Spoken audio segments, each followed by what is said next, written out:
Hello, ये बंद कर लाइट।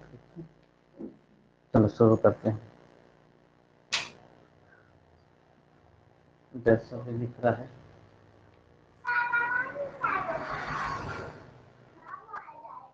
चलिए जुड़ते जाइए सभी लोग ऑनलाइन वाले। टॉपिक देख लें, पेन कॉपी दिखेगा कुछ, जैसा भी दिखेगा। पहले ये पीडीएफ मिल जाएगा आप लोगों को, समझना बहुत ज़्यादा जरूरी है। टॉपिक है भारत की वनस्पति। सुनते जाएंगे, अब इस लाइन को एक एक लाइन को आप पढ़ते जाएंगे। क्या है, हर लाइन हर एग्जाम के लिए महत्वपूर्ण है और हर एग्जाम में कोई ना कोई ये प्रश्न आता ही रहा है। इसी कारण से वनस्पति की शुरुआत करने से पहले मैं संविधान के कुछ हिस्सों को इसमें शामिल किया।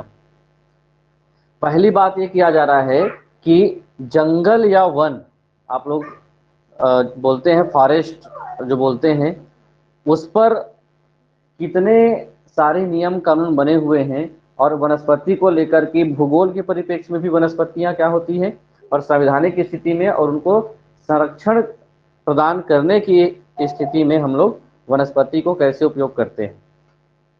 तो सबसे पहले कोई वन या जंगल क्या होता है इसको समझिए। ऐसे समस्त पेड़ पौधे या छोटे पेड़, पेड़ और पौधों में अंतर है। पेड़ मतलब जो जिसका जीवन काल बहुत लंबे समय तक होता है वो पेड़ कहलाता है, और जिसका जीवन काल बहुत कम समय तक होता है वो क्या कहलाएंगे, जिनकी ऊंचाई और जीवन काल वो कम होता है वो पौधे के रूप में शामिल किए जाते हैं।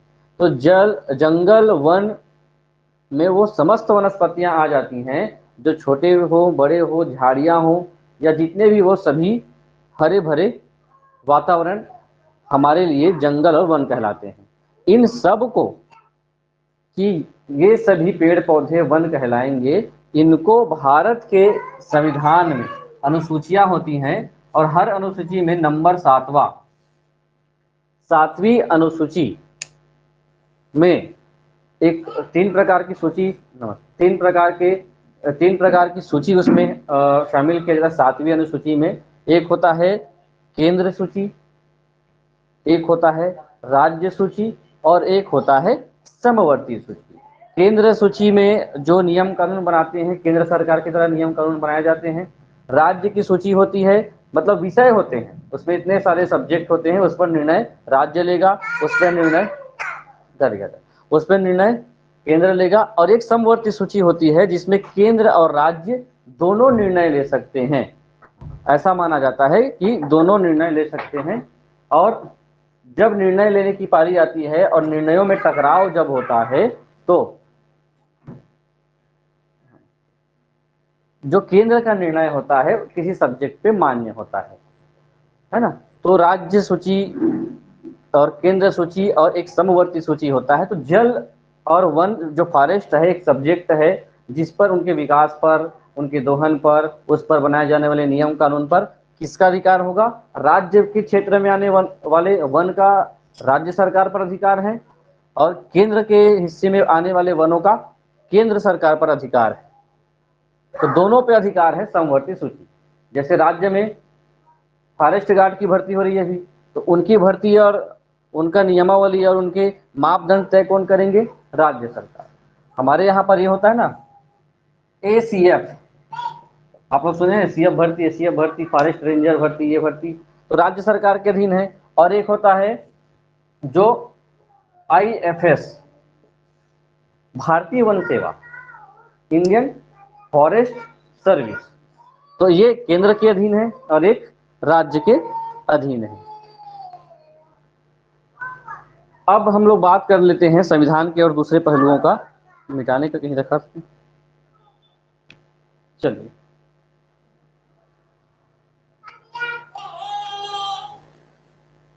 वन को लेकर के एक और बात की जाती है कि वन का उल्लेख भारत के संविधान में एक और जगह है। 42वें संविधान संशोधन जब किया गया था 1976 में, तो उसमें ये कहा गया था कि फॉरेस्ट में रहने वाले वन्य जीव, वन और वन्य जीव के साथ साथ पक्षी। जंगल में क्या क्या रहते हैं, जंगल में मिलते क्या है, तीन प्रकार की चीजें मिलती हैं। पहला तो मिलता है वन, दूसरा मिलता है वहां पे पाए जाने वाले जीव जो धरती के नीचे धरातल में विचरण करते हैं, और एक होता है पेड़ों पे संरक्षण पाने वाले पक्षी, है ना। तो तीनों को बचाने के लिए हम लोग क्या करते हैं, पहले ये चीजें किस सूची में थी, केवल राज्य सरकार ही निर्णय लेता था, लेकिन इसको समवर्ती सूची में सूचीबद्ध करने का जो समय है वो है 42वां संविधान संशोधन 1976 को इसको ट्रांसफर कर दिया गया था। उसके साथ साथ संविधान में एक बात और की गई थी कि हम लोग पर्यावरण को एक अच्छे तरीके से दोहन करें, क्योंकि पर्यावरण टॉपिक हमारे लिए भूगोल में भी इंपॉर्टेंट है और पर्यावरण में भी महत्वपूर्ण है। तो ये भी हमेशा पूछा जाता है कि हम लोग वनों का दोहन कैसे करेंगे और वन्य जीव का दोहन कैसे करेंगे।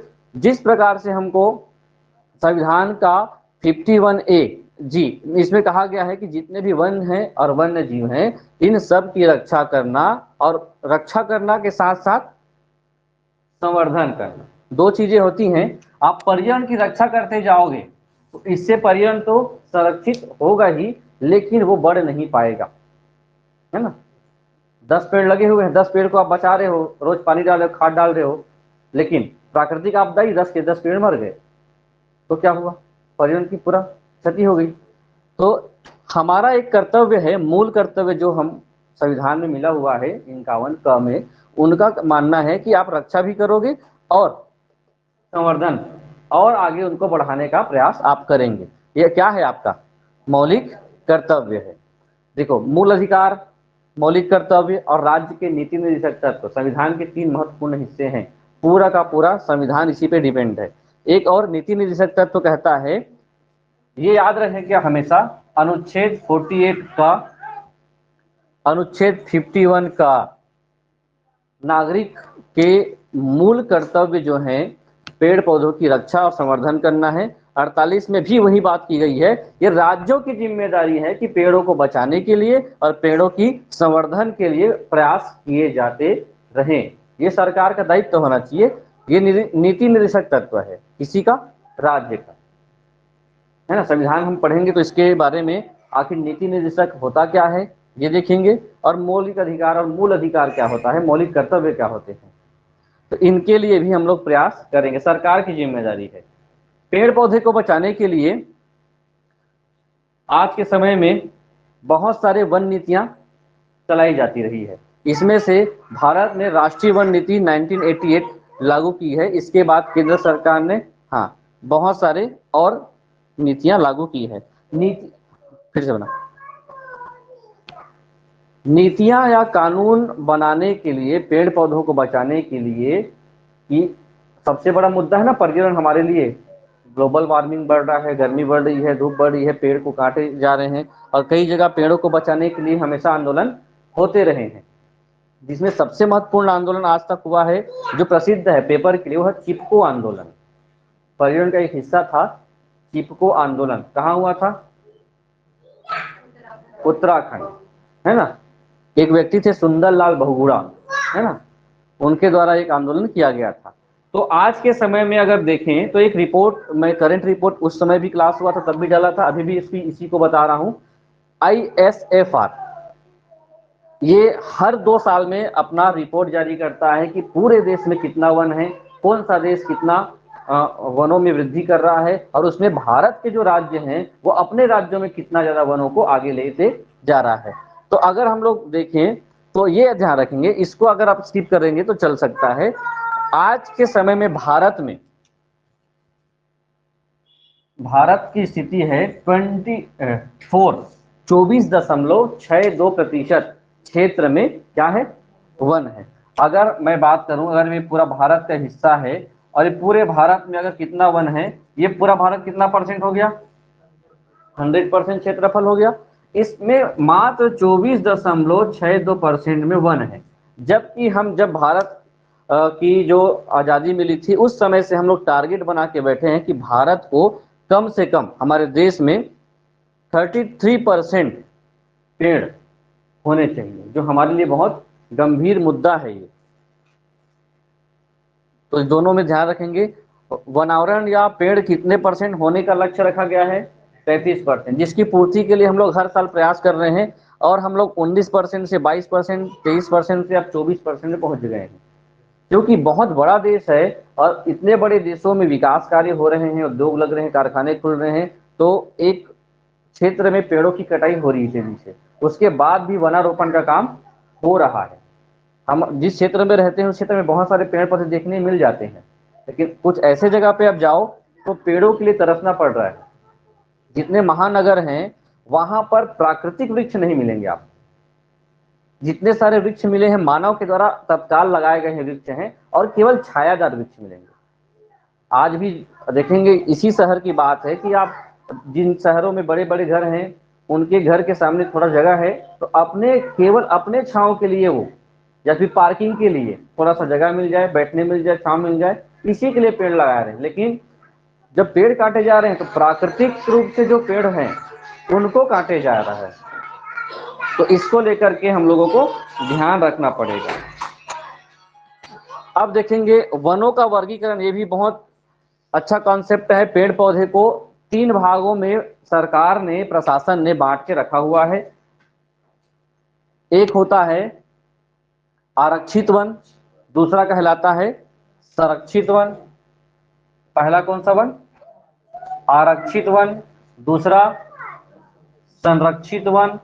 एक को कहा जाता है रिजर्व फॉरेस्ट, एक को कहा जाता है प्रोटेक्टेड फॉरेस्ट, और एक को कहा जाता है असुरक्षित या असंरक्षित।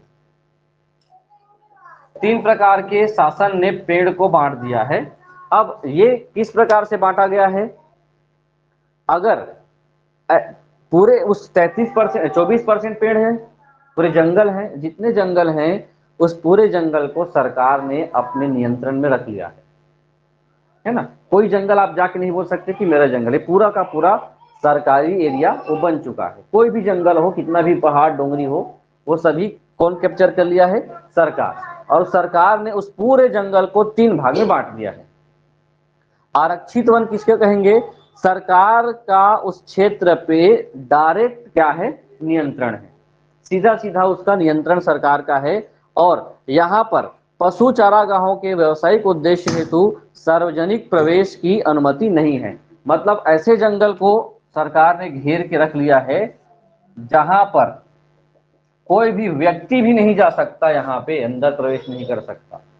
रिजर्व है, रिजर्व मतलब उसके अलावा और कोई नहीं जा सकता, तो सरकार ने रिजर्व रखा है। जैसे वैकेंसी होती है ना, रिजर्व सीट, उस सीट पे कोई और दूसरा नहीं जा सकता, वैसे ये इलाका रिजर्व है।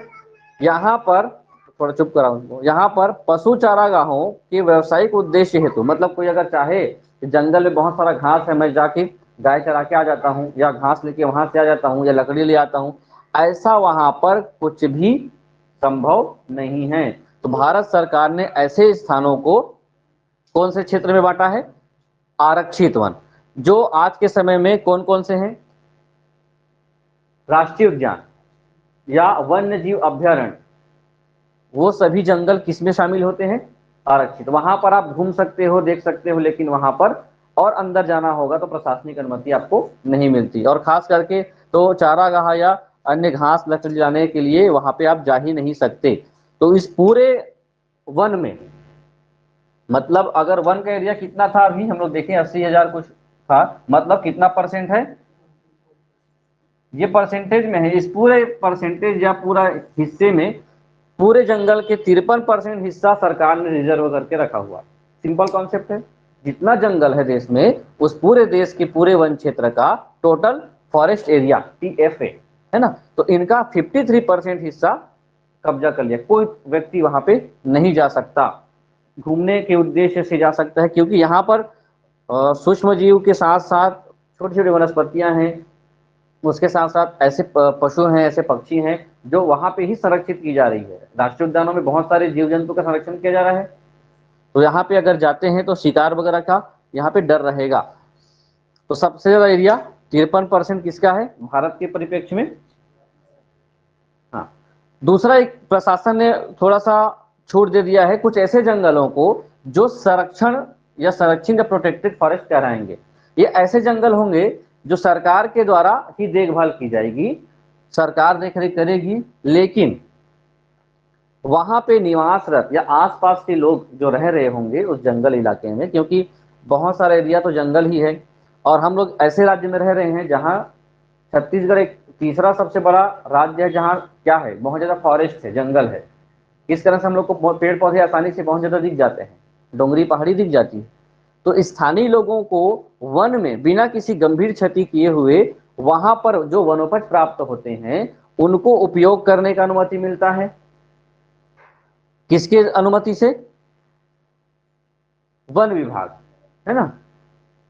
उनको ये बताया जाएगा कि आप उसका उपयोग तो करेंगे लेकिन पर्यावरण को अधिक नुकसान नहीं पहुंचाएंगे। आप अगर जलाऊ लकड़ी लाना चाहते हो तो ऐसे पेड़ की लकड़ी को ला सकते हो जो पर्यावरण के रूप में टूटे फूटे हैं या गिरे हुए हैं, सूखी लकड़ी है, उनको ला सकते हो। अब अनुमति दे दिया गया है पशु चराने का, तो आप इसके कारण से वहां जा करके एक बहुमूल्य लकड़ी या इमारती लकड़ी को आप नहीं ला सकते।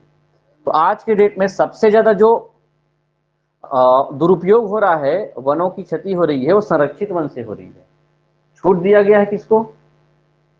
स्थानीय लोगों को। ये बोल दिया गया है कि आप क्या करेंगे, उस जगह पे जा करके पशु चरा सकते हो और अपने हिसाब से जलाऊ लकड़ी या वनोपज ला सकते हो। वनोपज का मतलब तेंदुपत्ता तोड़ना वनोपज है, बांस की कटाई करना एक वनोपज का हिस्सा है। उसके बाद और वन उत्पाद होते हैं, हर्रा बेहड़ा आंवला, जो वन उत्पाद हैं, है ना, सबको लाना।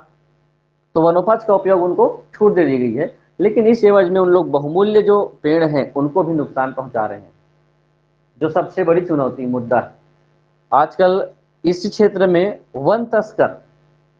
वन तस्कर बहुत ज्यादा हावी हैं, क्योंकि वो संरक्षित क्षेत्र के नाम में कुछ ऐसे एरिया में घुस जाते हैं जो आरक्षित भी होते हैं और वहां से बहुमूल्य, कर्नाटक सबसे ज्यादा वन तस्कर के लिए प्रसिद्ध है और चंदन लकड़ी के लिए। तो कौन सा मूवी भी आया था जो डायरेक्टली रियल जो वनों का तस्करी करता है और तस्करी जो होता है उसका वो प्रूफ दिया है कि ऐसे हम लोग तस्करी कर सकते हैं।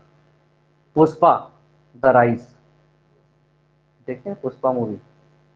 तो पुष्पा मूवी नहीं देखते तो वन तस्करी कैसे समझोगे? वीरप्पन मूवी आया था, वीरप्पन आया था क्या? रियल में वीरप्पन है वो? वीरप्पन का था, कर्नाटक ही है वो, कर्नाटक के जंगल में ही रहता था वीरप्पन, आंध्र प्रदेश कर्नाटक। और ये भी साउथ का ही है। पुष्पा वन तस्कर था और उस वनों में सबसे बहुमूल्य वन जो चंदन वन है, एक सफेद चंदन होता है एक लाल चंदन, उसमें भी लाल चंदन का तस्करी करता था। और तस्करी करने का तरीका आप देखेंगे तो जो रियल तस्करी होता था वहां पे नदी किनारे पे, कैसे एक साथ बहा करके बांध में डाल दिया जाता था, नदी में डाल दिया जाता था, बांध का गेट बंद कर दिया जाता था, पूरे लकड़ी इकट्ठा होते थे। देखे थे आप लोग पुष्पा द राइज? पुष्पा देखा है?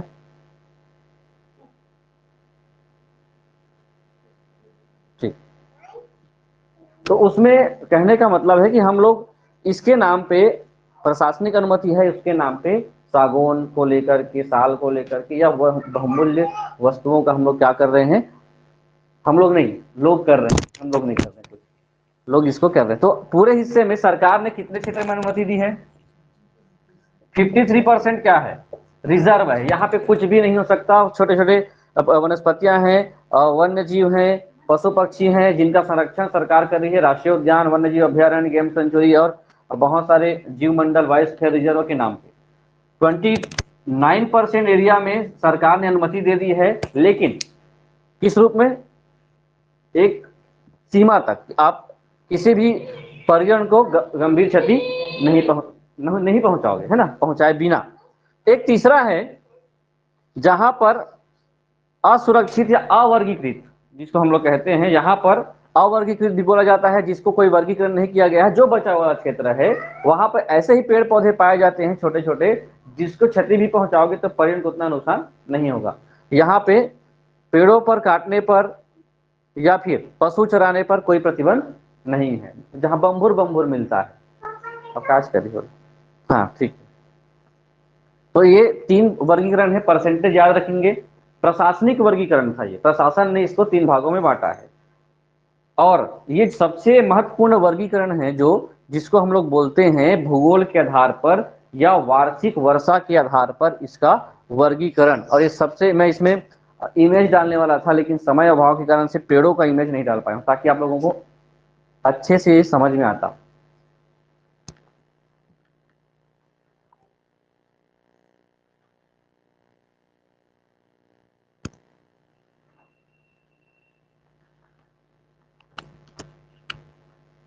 वर्षा या औसत वार्षिक वर्षा, आप लोग वर्षा वाला टॉपिक पढ़ लिए हैं क्या?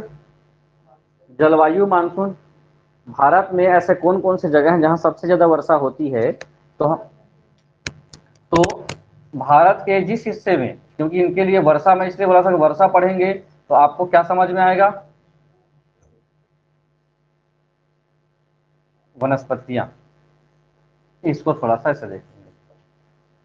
जो हमारे यहाँ पर सबसे ज्यादा वर्षा होती है तो इस क्षेत्र में, है ना। उसके साथ साथ एक वर्षा का क्षेत्र है पश्चिमी घाट, उत्तर दक्षिण पूर्व पश्चिम। तो कुछ ऐसे जगह हैं अंडमान निकोबार द्वीप समूह, ये हमारे यहाँ पर ऐसे इलाके हैं जहां पर जब बरसात होती है तो एक साथ बारिश नहीं होती, लेकिन लगातार बारिश होती है और एवरेज जो वर्षा हो जाती है वो 200 से अधिक हो जाती है। अब ऐसे स्थिति में ज्यादा बरसात होगी तो वहां पे मौसम जलवायु के हिसाब से हरा भरा अधिक होगा, जहां पानी ज्यादा गिरेगा वहां पे हरियाली ज्यादा होगी, और जहां पानी बरसात कम होगी वहां पर कम होगी। तो इनका जो नामकरण है, ये अब कटिबंधीय क्षेत्र भी आप लोग पढ़े थे। कटिबंधीय क्षेत्र क्या होता है, और कटिबंध क्षेत्र और उष्ण कटिबंध शीत कटिबंध का कॉन्सेप्ट भी समझ लिए थे आप लोग। इस पूरे विश्व में जो बीच का एरिया है जिसको विषुवत कहते हैं, इस विषुवत के इस हिस्से को 0 डिग्री और इसको 23-23 मान लें, इस हिस्से में क्या होता है, अधिकतर उष्णता रहती है, और पूरे इलाके को हम लोग उष्ण कटिबंध कहते हैं। ये पूरा क्या कहलाता है, उष्ण। लेकिन भारत में कुछ ऐसे जगह भी हैं जहां का एटमॉस्फेयर क्या होता है, इसी उष्ण कटिबंधीय क्षेत्र का वो क्या ले लेता है, माहौल ले लेता है।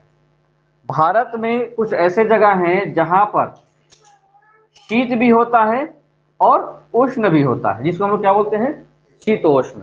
और कुछ भारत के कुछ हिस्से हैं जहां पर केवल शीत का ही माहौल, मतलब जो इस ग्लोब में, पृथ्वी में जिस हिस्से में जैसे जैसे हम लोग ग्लोब के ऊपर बढ़ते जाते हैं तो उष्ण, इसको आप नीचे भी वही समझिएगा ना, उष्ण यहाँ भी है तो नीचे यहाँ शीतोष्ण है, सबसे नीचे में शीत है, ये बढ़ता है। वैसे ही पूरे भारत में, भारत की स्थिति अच्छे से बना देता हूँ। पूरे भारत में क्या होता है, हमारे यहाँ पे माहौल तो है, एरिया के हिसाब से जैसे जैसे हम आगे बढ़ते जाते हैं, जरूरी नहीं कि ऐसे हम लोग आगे बढ़ते जाएं तो वैसा हम लोगों को माहौल मिलता जाए, लेकिन सामान्यतः देखा जाता है कि इतने हिस्से में माहौल क्या है, उष्ण है, ऊपर के हिस्से में क्या है, और बीच के हिस्से में शीत और उष्ण। लेकिन कुछ हिस्सों में जैसे यहाँ पर पूरा हिमालय क्षेत्र शीत में आता है ना। हिमालय में जो वनस्पतियां मिलती है, हिमालय वनस्पति, शीत जैसे माहौल है, वहां पे ठंडा माहौल है। मतलब जहां पर लद्दाख है, लद्दाख का एक सबसे महत्वपूर्ण जगह है जहां सबसे ज्यादा ठंडी होती है, वो कौन सा जगह था, द्रास। ठीक है, द्रास एक ऐसा जगह है जो भारत का सबसे ठंडा स्थान है, और सबसे गर्म स्थान राजस्थान, है ना, है ना, चूरू एक जगह है। तो देखिए अब समझिए पेड़ पौधों के साथ क्या होगा। तो एरिया हम लोग बांट दें, जहां पर ऐसे क्षेत्र हैं जहां उष्णकटिबंधीय क्षेत्र है, जहां उष्णकटिबंधीय क्षेत्र होती है उसकी एक विशेषता यह है कि वहां पर पानी बहुत ज्यादा गिरता है। ठीक है, हम लोग देखें इक्वेटर में वर्ष भर वर्षा होती है, साल भर वर्षा होती है, धूप होता है वर्षा होती है। तो ऐसे एरिया जहां भारत का कौन सा क्षेत्र हो गया, पश्चिमी घाट हो गया, अंडमान निकोबार हो गया, और उत्तर पूर्वी मतलब नॉर्थ ईस्ट जिसको हम लोग बोलते हैं, 7-8 जो राज्य हैं, है ना। और कुछ क्षेत्र हैं जो दक्षिण भारत के, ऐसे क्षेत्र में लगातार बरसात होती है और वार्षिक वर्षा इतनी हो जाती है कि 200 सेंटीमीटर से ज्यादा होती है। वर्षा नापने का मापक होता है ना, कितना बारिश होता है उसके नापने के तरीके भी होते हैं। अब बरसात तो हो रही है इतना, लेकिन दूसरी विशेषता क्या होगी, उनका टेम्परेचर भी 22 डिग्री से ज्यादा रहेगा। जिस जगह पर जो वनस्पतियां पाई जाएंगी उनके टेम्परेचर में भी क्या होगा, एक उष्णता दिखने को मिलेगी, और वन का जो बरसात का जो दायरा है वो 200 सेंटीमीटर से भी ज्यादा का आप लोगों को देखने को मिलेगा। अब रुकना जी, अब ऐसे कौन से इसमें वृक्ष मिलेंगे, तो ऐसे जगह पर अधिकतर क्या होता है, वनों को ऊंचाई बहुत ज्यादा होती है। कितनी मीटर होगी, 60 मीटर से या उससे अधिक ऊंचाई वाले पेड़ पाए जाते हैं। कारण क्या है, सदाबहार, ये सदाबहार वन है ना, उष्णकटिबंधी सदाबहार वन, उष्णकटिबंधी पर्णपाती वन, पर्णपाती में भी शुष्क पर्णपाती, आर्द्र पर्णपाती, फिर पर्वतीय वन है ना, मैंग्रोव वन, बहुत सारे वनों का इसमें उल्लेख होता है। तो कारण होता है जो पेड़ होते हैं बहुत ज्यादा वैरायटी के होते हैं, जिनमें जैव विविधता बहुत ज्यादा होती है, इतने सारे वृक्ष की वैरायटी होती है कि सभी पेड़ जो हैं अलग अलग समय में अपना पत्ता गिराती है, और पत्ता गिराने के कारण से हम लोगों को ये लगता है कि ये जो पेड़ हैं हमेशा हरे भरे होते हैं, लेकिन हम लोग के इलाके में ऐसे वन नहीं मिलते, है ना। अक्सर ये होता है कि हम लोग बसंत जब आता है, बसंत का महीना, उसी का 15 से 20 दिन के बाद पूरे इलाके के पेड़ पौधे पत्ते गिरा देते हैं, है ना। पूरे पेड़ पौधे के पत्ते गिर गए तो हमको लगता है कि क्या आगे फिर नए पत्ते आएंगे, तो बसंत का मौसम आया, पतझड़ खत्म हुआ, ये मानते हैं। लेकिन इस इलाके में वैरायटीज इतनी ज्यादा हैं और पेड़ों के गुण क्या हैं, वो पत्ते गिराते हैं, फूल लगते हैं, फल लगते हैं, उनका समय आगे पीछे पेड़ों की विशेषता कारण से, तो हमको ये लगता है कि पेड़ हमेशा हरे भरे रहते हैं। हर पेड़ अपनी पत्तियां गिराती हैं। क्यों गिराते हैं, मैं बताया भी था बीच में, क्योंकि जल की कमी के कारण से, जिस समय जलवायु में उस समय ITCZ वाला जो गर्म हवाएं चलती हैं, तो गर्म हवाएं चलती हैं तो किस शुष्क हवाएं चलती हैं, गर्म और शुष्क, इसकी वजह से पौधों को प्रकाश संश्लेषण के लिए बहुत ज्यादा क्या चाहिए, जल चाहिए।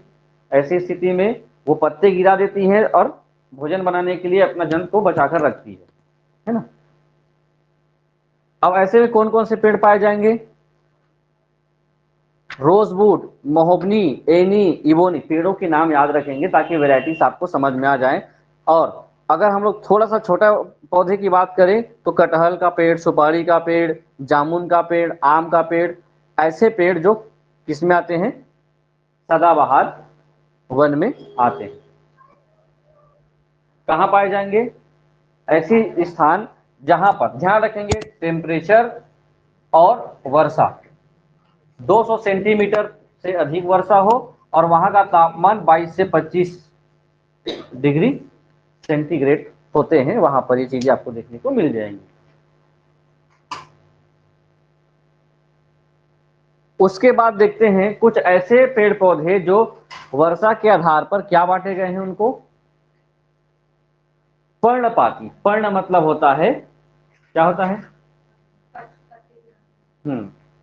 पर्णपाती वन, जिसको हम लोग क्या बोलते हैं, मानसूनी वन। इसमें भी दो प्रकार के होते हैं, एक जो वन होता है वो होता है नमी वाले या आर्द्र पर्णपाती, और एक होता है शुष्क पर्णपाती। एरिया देखें तो ऐसे जितने भी सारे पौधे हैं वो उत्तर पूर्वी राज्यों के साथ साथ हिमालय के तलहटी क्षेत्र में, पश्चिमी घाट के पूर्वी ढलान में, आप लोग जैसे जैसे एरिया का नाम पढ़ते जाते हो, इमेजिन करिए भारत के किस हिस्से में, एक एक शब्द बोल रहा हूं मैं, उत्तर पूर्वी राज्य, तो दिमाग गया भारत के नक्शे में कहाँ है उत्तर पूर्वी राज्य, सिक्किम, नागालैंड, मिजोरम, मणिपुर, मेघालय, उत्तर पूर्वी राज्य हो गए। उसके साथ साथ हिमालय की तलहटी, तलहटी का मतलब होता है, हिमालय की 3 श्रेणियां थी, बृहत हिमालय, लघु हिमालय और शिवालिक हिमालय, और शिवालिक हिमालय का नीचे का हिस्सा तलहटी कहलाता है। ओके, पश्चिमी घाट के पूर्वी ढलान, पश्चिमी घाट किधर होगा, भारत के पश्चिम हिस्से में होगा, अब उसका पूर्वी ढलान अगर इसको देखें, ये है पश्चिमी घाट, ठीक। इस पश्चिमी घाट के इधर पाए जाने वाली वनस्पतियां, ना कि इधर पाए जाने वाली, इधर पाए जाने वाली वनस्पतियां क्या कहलाती हैं? सदाबहार कहलाती हैं, क्योंकि वर्षा जो होती है यहाँ होती है, क्योंकि ये जो पर्वत है वृष्टि क्षय का काम करती है। यहाँ वन है, वन कम है, और बरसात भी क्या होती है? कम होती है। याद है कि नहीं है? क्लास गैप होता है ना, तो चीजें भूलने हो जाता है। मध्य प्रदेश, छत्तीसगढ़, उड़ीसा, जितने भी राज्य हैं हमारे यहाँ पे, छत्तीसगढ़, मध्य प्रदेश, ये सभी जगह पर आर्द्र पर्णपाती और शुष्क दोनों पाए जाते हैं, विशेष करके शुष्क। अब देखिए यहाँ पे बारिश कितनी होगी? हमारे यहाँ का औसत बारिश है 100 से 200 सेंटीमीटर, और छत्तीसगढ़ का जो औसत है 120 से 130 सेंटीमीटर हमारे यहाँ छत्तीसगढ़ में वर्षा होती है, छत्तीसगढ़ के औसत है। तो ये इस जगह पे आपको क्या कौन कौन से पेड़ मिलेंगे जो आप लोग अधिकतर देखते सुनते हो? सागौन, सागौन मिलेगा। सागौन शुष्क भी है, आर्द्र भी है, लेकिन पर्णपाती है, अपना पत्तियां वो गिराती हैं। साल पेड़ जानते हैं? साल पेड़ का दूसरा नाम क्या है? हमारा राजकीय वृक्ष है क्या साल? सरई, है ना? क्या कहा जाता है? सरई। शीशम, शीशम भी हमारे इमारती लकड़ी। देखो वनों को, इस 3-4 नाम ले रहा हूं ना, वो भारत सरकार ने वनों को भी बांटा है। ये राष्ट्रीयकृत वन है या गौण वन है। तो सैगून, साल, शीशम राष्ट्रीयकृत वन है। महुआ, महुआ जानते हैं? महुआ का पेड़ भी क्या है, एक समय में एक ही साथ अपने सभी पत्ते गिराते हैं, और सबका समय क्या होता है? एक ही होता है। आंवला, सेमल, सेमुल हो गया, सेमल पेड़, सेमल पेड़ देखिए आप लोग, आप नहीं काटेंगे, आप लोग तो जंगल में भी नहीं रहते हो, मैदानी वाले हो, तब तो कहाँ जाओगे? कुसुम, नहीं, बबूल अलग होता है। हाँ, कुसुम में फल भी लगता है, कुसुम फल खाए कुसुम, नहीं करंजी अलग है। चंदन तो जान ही रहे हो आप लोग। तो इतने सारे प्रजातियां हमको किसमें मिलेंगे? पर्णपाती में। पर्णपाती का एक अच्छा चीज है कि शुष्क और जो आर्द्र होते हैं, नम वाले होते हैं, लगभग वही सब वैरायटी आते हैं एरिया का, और बरसात या बारिश होने का जो सेंटीमीटर का दायरा है वही अंतर रहता है बस। चलिए, पौधे याद रहेंगे। इन वनों में कुछ ऊंचे वृक्ष शुष्क मौसम में अपनी पत्ती गिरा देते हैं। उसके बाद इसी का दूसरा वैरायटी क्या है? शुष्क पर्णपाती। इस प्रकार के वन पूरे भारत में उत्तरी भाग में पाए जाते हैं, लेकिन उत्तर पूर्व में नहीं। ध्यान रखेंगे, उत्तर पूर्व में शुष्क पर्णपाती नहीं पाया जाता। कारण यह है कि जब हमने पढ़ा था कि इधर से हवाएं चलती हैं भारत किस हिस्से से, तो यहां पर जब पहुंचती हैं तो ये गर्म हवाएं इधर आती हैं, और ये उत्तर भारत, सॉरी, उत्तर पूर्व छूटता है ना? उत्तर पूर्व में गर्म हवाएं, लू नहीं चलती। वहां पर सदाबहार वन होने के कारण से वहां के जो पौधे हैं क्या होते, अपनी पत्तियां नहीं गिराती, नहीं गिराती तो लू जैसा माहौल नहीं बन पाता।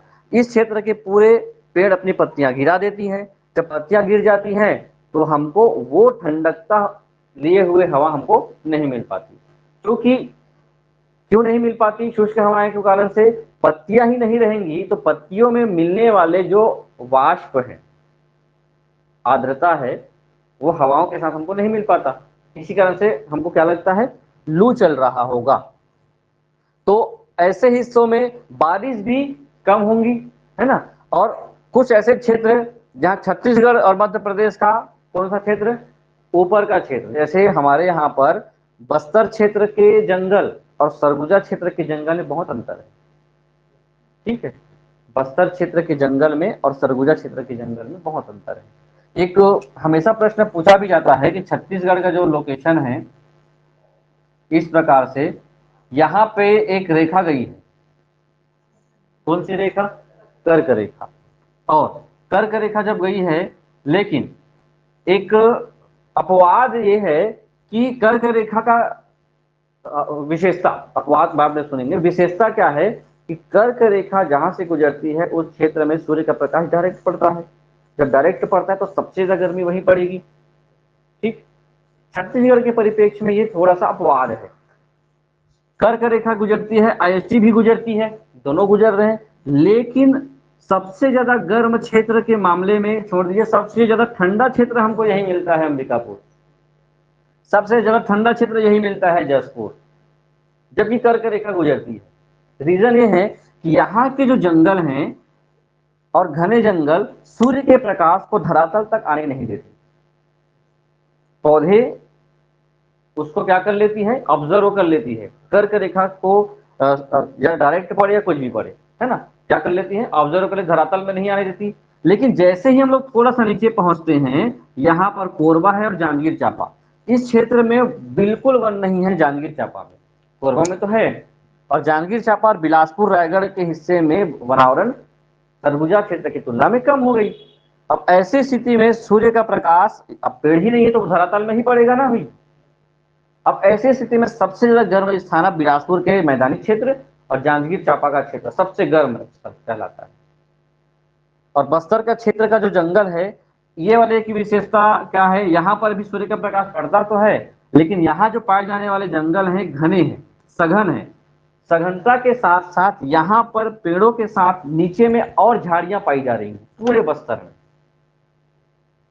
बहुत ज्यादा झाड़ी है, और झाड़ी भी पेड़ का रूप ले लिए है, मतलब हम लोगों के हाइट से भी ऊपर हो गया है झाड़ियां वहां पे, पेड़ तो है ही। इसके कारण से धरातल बिल्कुल क्या नहीं होता, गर्म नहीं होता। इस कारण से तापांतर भी यहाँ पर डिफरेंस आता है, जैसे रेगिस्तान में तापांतर में डिफरेंस होता है, यहाँ भी डिफरेंस। दूसरा, यहाँ पर इस क्षेत्र में कुछ हिस्सों में जैसे कोंटा, सुकमा और इस दंतेवाड़ा, बीजापुर क्षेत्र में आपको उमस मिलेंगी। कारण है यहाँ पाए जाने वाले समुद्र, समुद्र के जो वाष्प हैं यहाँ पर उमस लाती हैं।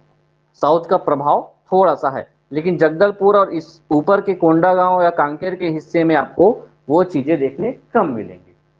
ठीक वैसे ही ये क्षेत्र है, अलग अलग क्षेत्रों में गुजरात का भी कुछ हिस्सों में शुष्क मिलेंगे तो कुछ हिस्सों में आर्द्र मिलेंगे। छत्तीसगढ़ में 51% शुष्क है और 49% आर्द्र है, दोनों मिलकर के 51 और 49 यहाँ पे कवर किए हुए हैं।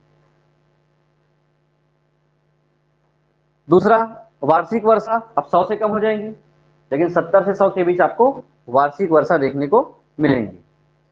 नमी वाले क्षेत्र में आर्द्र पर्णपाती के लिए एक संक्रमण काल है, जबकि शुष्क क्षेत्र में कांटेदार वन पाए जाते हैं। जितने भी शुष्क वन हैं, जैसे बबूल का पेड़ हो गया, बबूल का पेड़ पर्णपाती में भी आता है, और अधिकतर वो इसमें आता है रेगिस्तानी वन जो होता है ना, जिसका क्या होता है अपना 50 से 70 से कम वार्षिक वर्षा होती है, वहां कांटेदार वन भी पाए जाते हैं।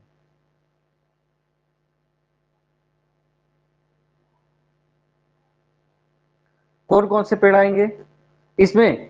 शुष्क पर्णपाती एरिया में मौसम की जैसी ही शुरुआत होती है, शुष्क मौसम की शुरुआत होगी, अर्थात गर्मी लगने की शुरुआत होगी, महीना होता है बसंत बोलते हैं हम लोग। बसंत किसको बोलते हैं? जो ठंड के महीने और गर्मी लगने के पहले का जो समय होता है, बसंत, फरवरी का महीना बसंत कहलाता है। बसंत पंचमी मनाते हैं आप लोग। इसकी शुरुआत में वृक्ष अपने पत्ते क्या करता है, गिराता है, और जब ये पत्ते गिर जाते हैं तो अच्छे खासे जंगल भी एक मैदान नजर आता है। जो महुआ बिनने वाले होते हैं, जो पत्ते गिरते हैं, तो पत्ता गिरा हुआ होता है और उसपे महुआ का फल लगा होता है। तो जो महुआ का जो उपज बिनने वाले होते हैं, पहला काम उनका ये होता है कि महुआ के पत्तों को हटाया जाए। इस कारण से उन लोग क्या कर देते हैं, कितना हटाएंगे, कितना झाड़ू लगाएंगे, आग लगा देते हैं। ठीक है, महुआ बिनने वाले की सबसे बड़ी कमी ये है उनके अंदर कि वो क्या करता है, एरिया को आग लगा देते हैं। इतने सारे पेड़ हैं, सभी पेड़ के नीचे आग लगाने देने के कारण से जंगलों में आग लग जाती है और वहीं पर गर्मी और बढ़ जाती है। तो पेड़ चारों ओर क्या दिखता है, पेड़ पूरा मैदान के समान नजर आता है। पेड़ों के नाम याद रखेंगे, तेंदू का पेड़ है, पलाश का पेड़ है, अमलतास, ये अमलतास मैं नहीं जानता किसको बोला जाता है, आप लोग जानते होंगे। बेल, खैर, खैर पेड़ जानते हैं ना, खैर मतलब कत्था का पेड़, हाँ, कैसे निकालते हैं कत्था। खैर का पेड़ देखिए, और नाम बस सुने हो,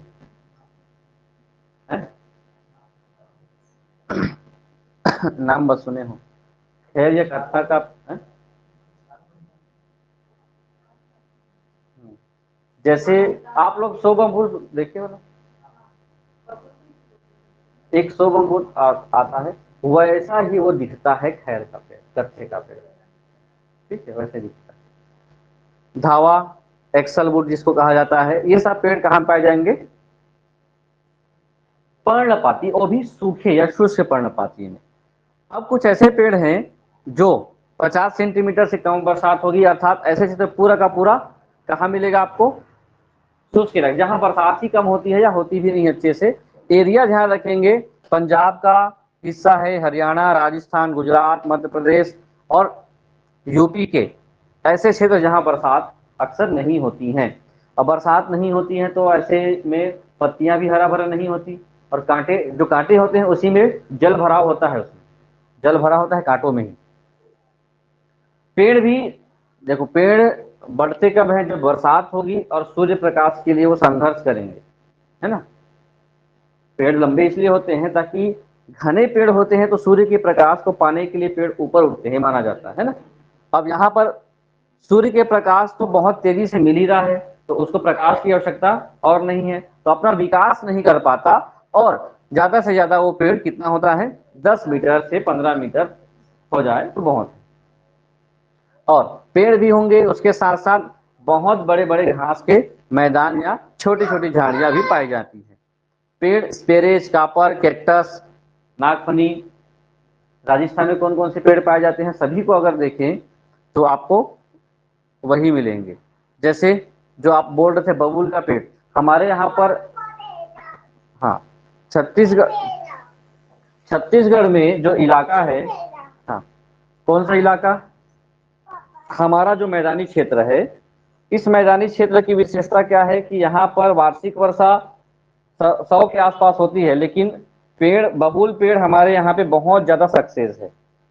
बाकी कोई दूसरा पेड़ लगा लो आप, पेड़ का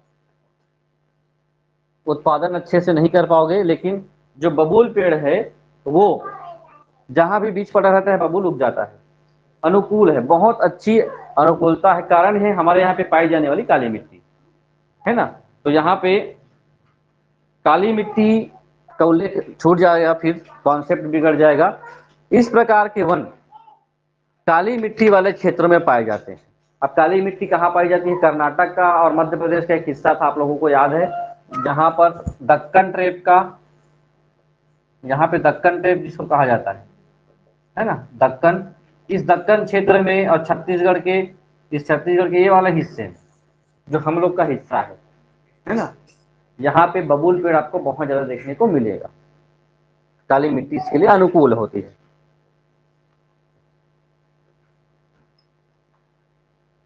पेड़ों में बबूल, कोकोस, बेर, खजूर, खैर, नीम, खेजड़ी, पलाश, ये सभी हम लोगों को कहाँ मिलता है, कांटेदार या फिर राजस्थान के जितने भी ये पेड़ मिलेंगे आपको, खासकर खाड़ी क्षेत्र में भी आपको मिलेंगे, क्योंकि वहां पे रेगिस्तान बहुत ज्यादा होता है, और ये पेड़ आसानी से आप लोगों को मिल जाएगा। खजूर का पेड़ देखें आप लोग,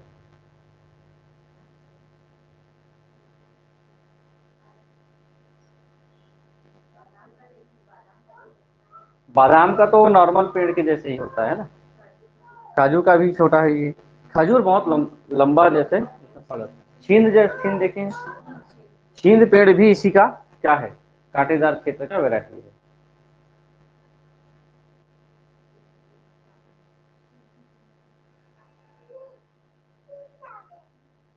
पर्वतीय वन, नाम में ही जो नाम है उस प्रकार से ही वन मिलेंगे आपको। इस प्रकार के वन आपको उत्तरी और दक्षिण भारत, उत्तर भारत और दक्षिण भारत, और खास करके उत्तर भारत के कहां पर, नेपाल में। ये जो भारत का ये नक्शा बनता है और इधर से जब नक्शा इधर पहुंचता है तो ये वाला इलाका पूरा पर्वतीय वनों के लिए प्रसिद्ध है। हिमालय का वन जो है ऊपर के हिस्से में, और इनकी जो विशेषता है सदाबहार के जैसी ही इसकी विशेषता होती है। जैसे जैसे आप ऊंचाई पे जाते जाओगे वैसे वैसे वनों की वैरायटी चेंज होती जाती है। बहुत अच्छे खासे वन आपको देखने को मिल जाएंगे। और दक्षिण भारत की बात करते हैं तो नीलगिरी की पहाड़ियां। अब नीलगिरी की पहाड़ी भी नीचे की बात की जाए तो ये वाला क्षेत्र क्या है, नीलगिरी। नीलगिरी की पहाड़ी पश्चिमी घाट और पूर्वी घाट को क्या करने का काम करती है, जोड़ने का काम करती है। ये भी आप लोगों ने देखा था। तो विशेषता देखिए, उत्तरी क्षेत्र के वनों की तुलना में जो साउथ वाले जो वन हैं वो बहुत ज्यादा घने हैं। नीलगिरी वाला क्षेत्र है बहुत घने हैं। और बार बार मैं बोल रहा हूँ पश्चिमी घाट जो है जैव विविधता के लिए बहुत जाना जाता है। और यहीं पर पूर्वी हिमालय और पश्चिमी घाट दोनों जैव विविधता के मामले में क्या है, प्रसिद्ध है।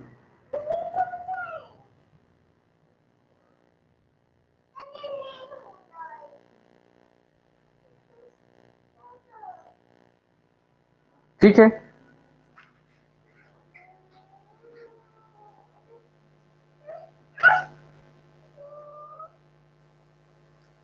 एक और इसकी विशेषता है कि वनों का साउथ में बढ़ने का कारण है कि कौन सा पेड़ों की विशेषता यहाँ पे बढ़ गई है, यूकेलिप्टस।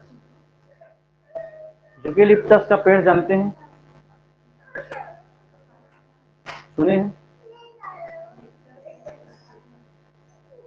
यूकेलिप्टस नाम ही नीलगिरी है उसका, नीलगिरी पेड़। हाँ, बहुत जल्दी लिखा यूकेलिप्टस जैसे तेजी से बढ़ने वाले प्रजातियां वहां। यूकेलिप्टस हमारे यहाँ पर, इसको आप पिछले क्लास में भी आप लोगों को इसी रिपीट किया था मैं, ये हमारे लिए सबसे ज्यादा वनों को या हमारे यहाँ वाटर लेवल को गिराने के लिए सबसे ज्यादा उत्तरदायी माना जाता है यूकेलिप्टस के पेड़। ये ऐसा पेड़ है जिसको लगा देने से उसका जड़ इधर उधर न फैल के नीचे की ओर डायरेक्ट जाता है और बहुत ज्यादा मात्रा में जल अवशोषित कर लेता है और उस पूरे इलाके को ड्राई एरिया बना देता है। तेजी से बढ़ता है, कागज बनाने में बहुत अच्छा उपयोगी है यूकेलिप्टस। नीलगिरी का तेल सुने भी होंगे, नीलगिरी तेल, नीलगिरी तेल।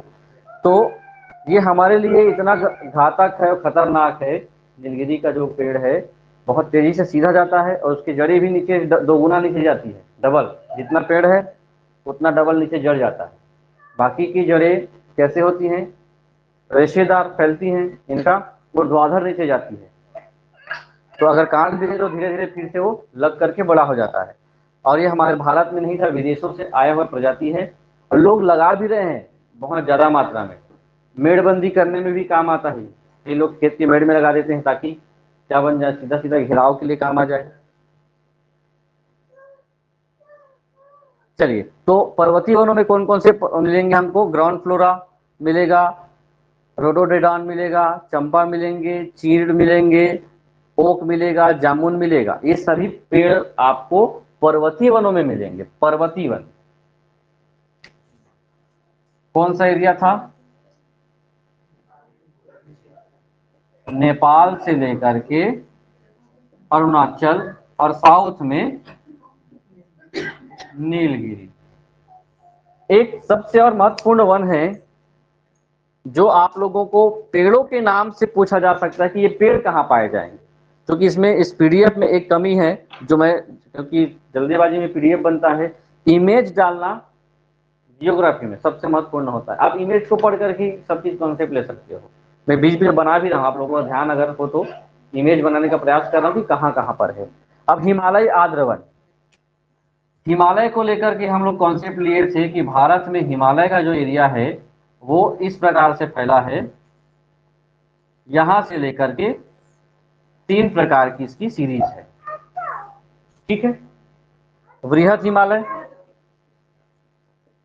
दूसरा है लघु, और तीसरा शिवालिक। तो जो भी इस प्रकार के हिमालय या एरिया में पेड़ पौधे को पूछा जाएगा तो अन्य राज्यों से लेना देना हमको नहीं है, ठीक। अगर आपसे पूछा जाए कि पेड़ों का नाम देकर के क्या यहाँ पाए जाने वाले सर्वाधिक पेड़ कहाँ मिलते हैं, तो आप ना छत्तीसगढ़ को सोचोगे न कर्नाटक को सोचोगे, हिमालय लिखा है मतलब हिमालय में मिलने वाले वन होंगे ना। तो एरिया देखें तो इसका एरिया कहाँ कहाँ पे मिलेगा आपको, जम्मू कश्मीर, हिमाचल प्रदेश, उत्तराखंड, बंगाल, और बंगाल के भी उत्तरी क्षेत्र में, पहाड़ी क्षेत्र में ये से वन मिलेंगे।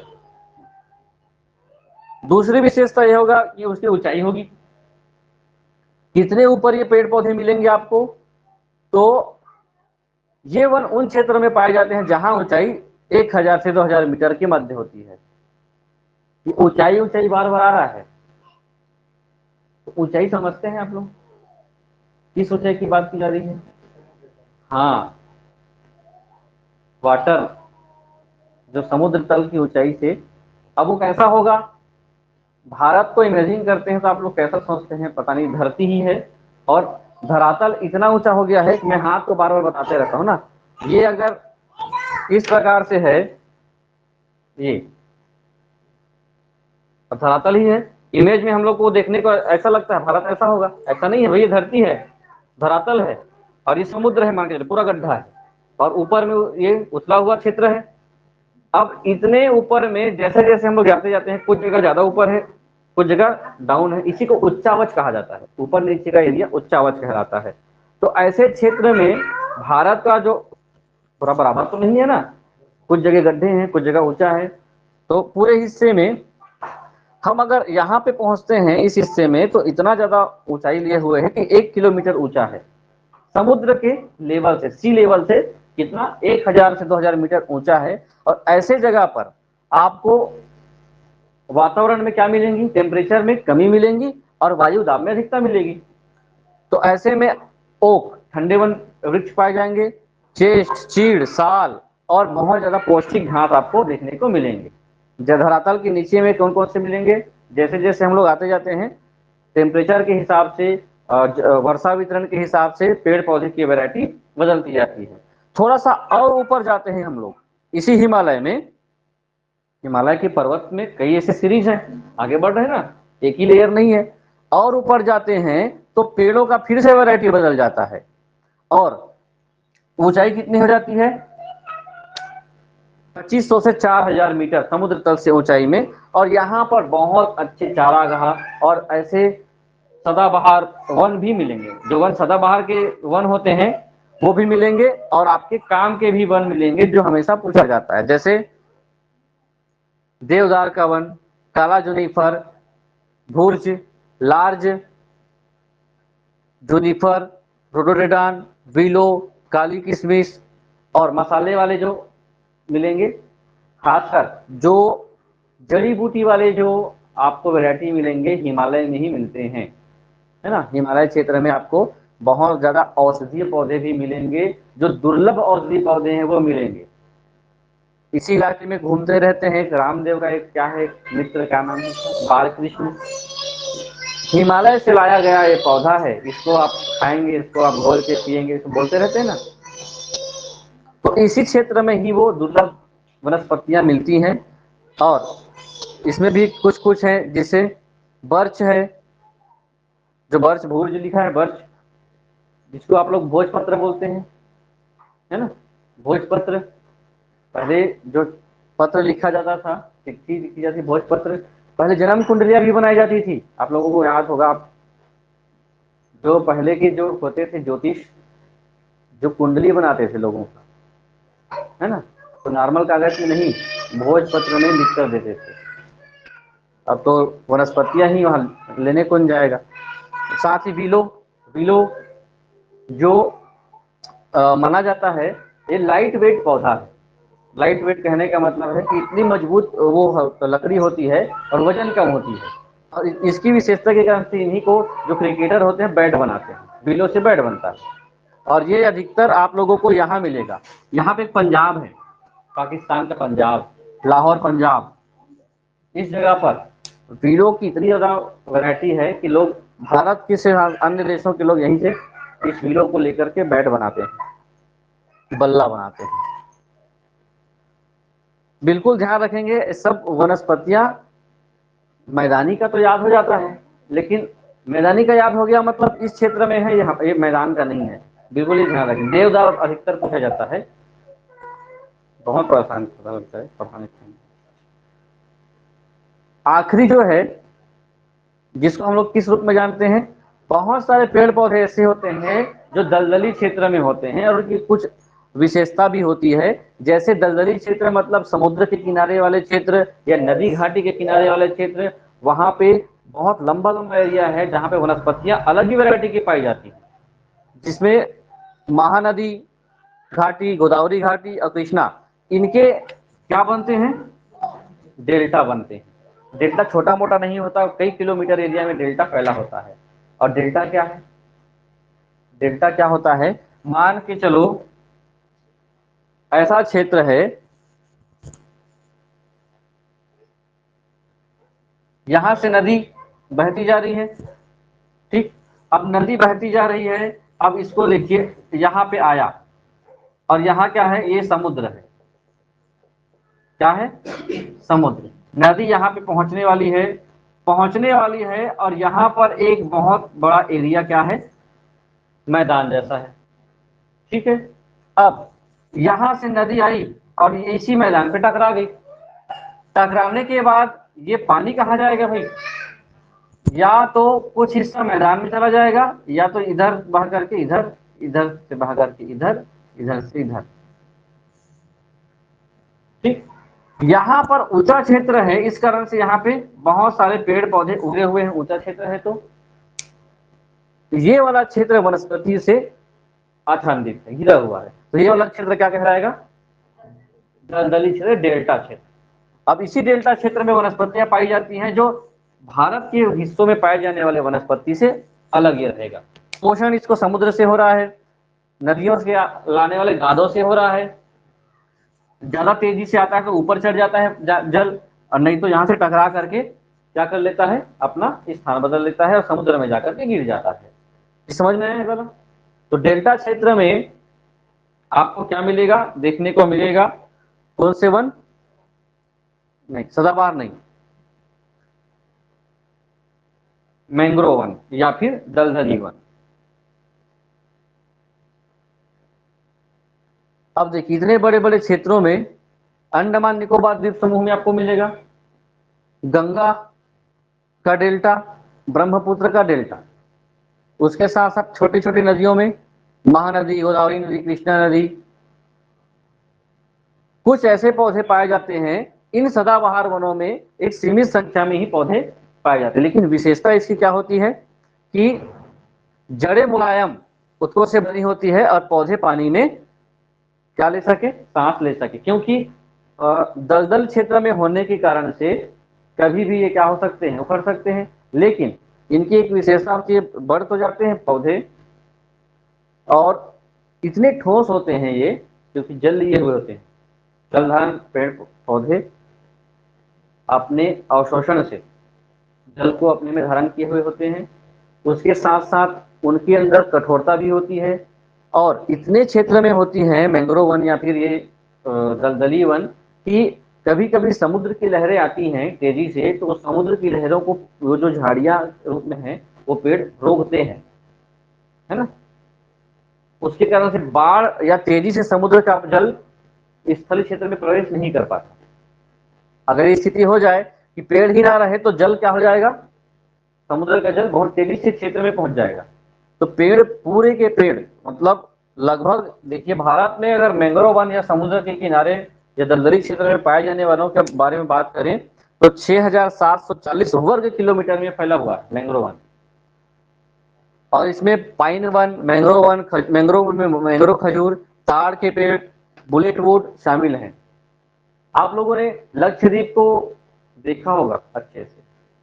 अभी लक्षद्वीप का कॉन्सेप्ट एक सर्च करना, लक्षद्वीप, और उसको जूम आउट जूम इन करके देखना, बहुत ज्यादा आपको क्या पेड़ मिलेंगे। केरल को देखना, केरल ऐसा क्षेत्र है जहां पर बहुत ज्यादा आपको मैंग्रोव और ताड़ के पेड़ मिलेंगे,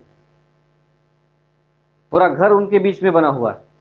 क्यों? क्योंकि ऐसे वृक्ष हैं, इन लोग क्या करते हैं, समुद्री लहरों को बहुत तेजी से रोकते हैं, ठोस भी होते हैं, एकाएक उखड़ के बहते नहीं है।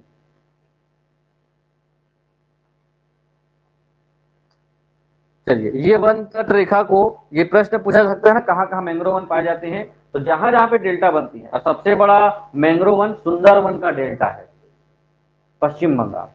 और एक मैंग्रोव होता है गुजरात का कच्छ, वहां पर भी मैंग्रोव वन पाया जाता है, वहां भी डेल्टा क्षेत्र है। गंगा डेल्टाई क्षेत्रों में सुंदरवन, जिसको हम लोग क्या बोलते हैं, पश्चिम बंगाल में सुंदरबन का डेल्टा, ये सबसे बड़ा ज्वारीय वन है। ज्वारीय वन बोले, चाहे दलदली वन बोले या मैंग्रोव वन बोले। गुजरात का कच्छ दूसरा सबसे महत्वपूर्ण क्या है, क्या माना जा सकता है, ज्वारीय वन, ज्वार भाटा को रोकने वाला वन। एरिया देख लेंगे दोनों हिस्सों में, ये वाला हिस्सा कच्छ है,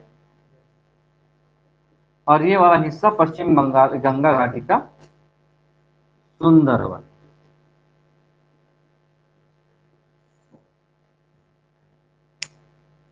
सुंदरबन के डेल्टा में क्या पाए जाते हैं, सबसे ज्यादा मैंग्रोव वनस्पतियां पाई जाती हैं। ये पीएससी में आया था, सुंदरवन का डेल्टा किस ये कच्छ का रण किस कारण से प्रसिद्ध है, या मैंग्रोव के संदर्भ में ही प्रश्न आया था। तो मैंग्रोव कहाँ कहाँ नहीं पाया जाता है या कहाँ कहाँ पाया जाता है, तो कच्छ के रण में पाया जाता है, और सुंदरवन के डेल्टा ये बहुत ज्यादा मात्रा में पाया जाता है। कितना परसेंट, जितना मैंग्रोव पाया जाता है हमारे विश्व में, उसका 7% तो भारत में ही है, और लगभग दोनों ही जगह में, इधर और उधर, ये कवर करता है। कैसे काम करता है समझिए, तार का आप लोग सर्च करना उस राज्यों को और इलाके को, समुद्र किनारे जितने भी लोग रहते हैं, ताड़ पेड़ बहुत ज्यादा मिलता है। लक्षद्वीप को इमेज सर्च करना, इमेज देखना, और इनका ये टॉपिक लगभग खत्म हो गया है। कल हम लोग उद्योग कर लेंगे, टॉपिक को एक रिवीजन के रूप में जल्दी जल्दी हम लोग कर रहे हैं, क्योंकि मैं इसके बाद दूसरा टॉपिक भी पढ़ाऊंगा, ताकि जल्दी से सिलेबस भी कंप्लीट हो जाए, और सी टेट में जितना सा ज्यादा आप लोगों को बेनिफिट मिल जाए। मैथ्स कर ले थोड़ा सा।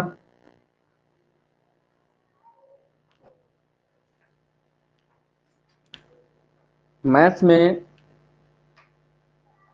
कुछ दिन बाद में मैथ्स का भी पेडागॉजी बताऊंगा, ताकि पेडागॉजी का कॉन्सेप्ट, क्योंकि 50% पेडागॉजी भी आता है, 50% मैथ्स आता है, तो आपको हर विषय में उसका यूज काम आ जाए।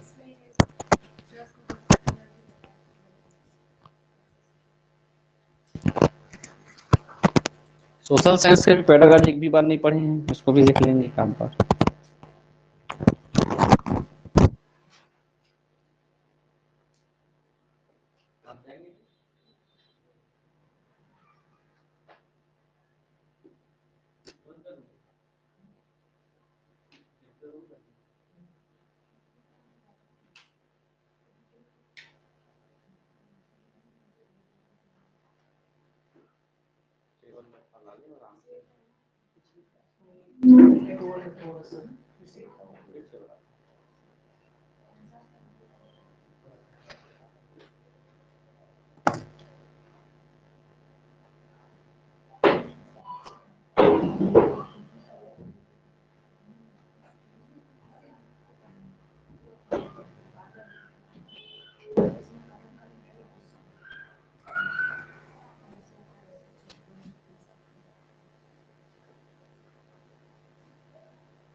वर्गमूल घनमूल।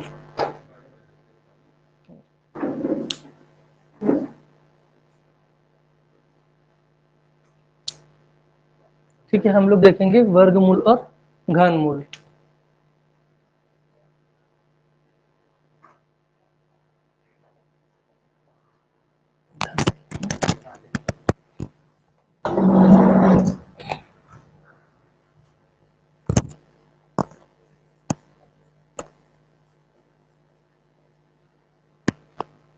वर्गमूल और घनमूल देखेंगे आज हम लोग।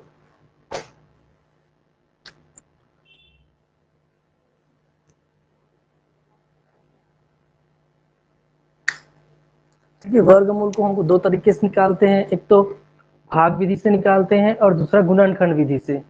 ठीक है, पिछले क्लास में देख चुके थे, थोड़ा सा उसी में देखते हैं। तो सबसे पहले गुणनखंड विधि से हम वर्गमूल कैसे निकालते हैं वो देखते हैं। जैसे क्वेश्चन है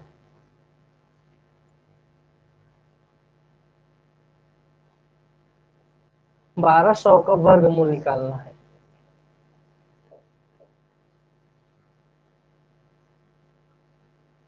बारह सौ का वर्गमूल निकालना है, तो सबसे पहले क्या करेंगे, 1200 का गुणनखंड निकालेंगे गुणनखंड विधि से। ठीक है, तो सबसे पहले क्या करते हैं, सबसे छोटी संख्या से डिवाइड करते जाते हैं। सबसे पहले 2 से डिवाइड करेंगे, 2 छक 12, उसके बाद 0 0 नीचे उतार लेंगे। फिर 2 से जाएगा, तो जब तक 2 से जाएगा तो 2 तक ले जाते हैं, 2 से ले जाते हैं। फिर क्या हो जाएगा, 2 तिया 6, फिर 2 से जाएगा, 2 एकम 2 और 1 बचेगा तो 2 पंचे 10। फिर 2 से जाएगा ये, 2 सत्ते 14, फिर 1 बचेगा, 2 पंचे 10। ये 2 से जाएगा क्या, नहीं जाएगा। 3 से जाएगा ये, 3 से ले जाते हैं, 3 दूनी 6, 1 बच जाएगा, 3 पंचे 15। इसके बाद ये 3 से जाएगा क्या, नहीं जाएगा, ये जाएगा 5 से, तो 5 एम 25। ठीक है, तो अब इसके बाद जो जो गुणनखंड है उसको लिखेंगे। वर्गमूल को ऐसे दर्शाते हैं, वर्गमूल 1200। ठीक है, तो इसका क्या क्या गुणनखंड आया है उसको लिखेंगे। 2 इंटू 2 इंटू 2, कितने टाइम आया है, 2 4 टाइम आया है। ठीक है, और क्या आया है उसके बाद, 3 इंटू 5 इंटू 5। तो इसके बाद क्या करते हैं, वर्गमूल निकालने के लिए दो दो का जो पेयर है उसको जोड़ी बनाते हैं। इसमें दो दो का जोड़ी बना और 5 का जोड़ी बना है, तो जो जोड़ी बनाते हैं वो हमको बाहर उसमें से एक लेते हैं। तो 2 का जोड़ी बना है 2 बार, और 5 का जोड़ी बना है 1 बार, और 3 का जोड़ी नहीं बना है। ठीक है, तो 3 को वर्गमूल के अंदर लिख देते हैं ऐसे। ठीक है, इसको गुना करेंगे कितना हो जाएगा, 5 दूनी 10 और 10 दूनी 20। तो इसका 1200 का वर्गमूल कितना आ जाता है, 20 और √3, वर्गमूल 3 में।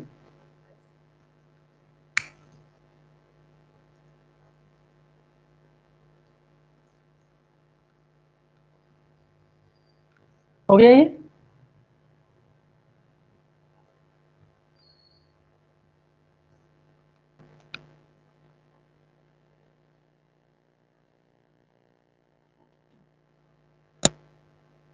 ठीक, इसके बाद नेक्स्ट दूसरा क्वेश्चन में आएंगे। ठीक है,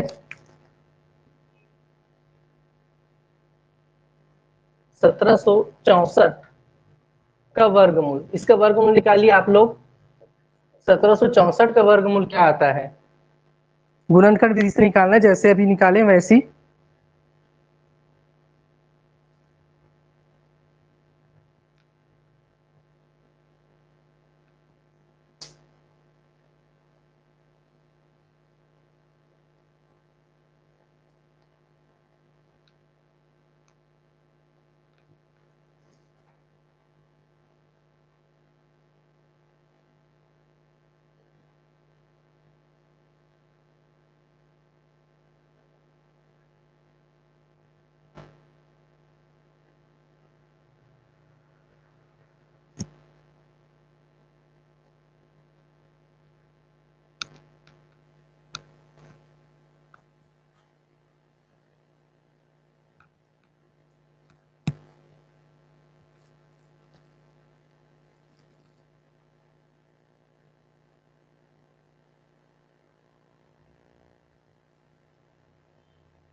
42 आएगा।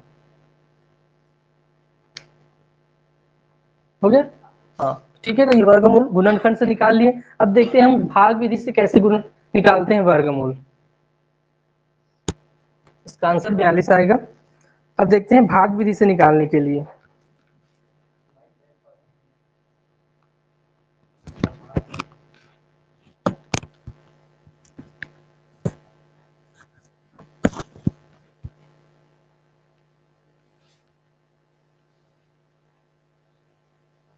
फिर देखेंगे 7396, 96 का वर्गमूल। वर्गमूल को ऐसे चिन्ह से लिखते हैं, ठीक है। इसको हम भाग विधि से निकालेंगे वर्गमूल।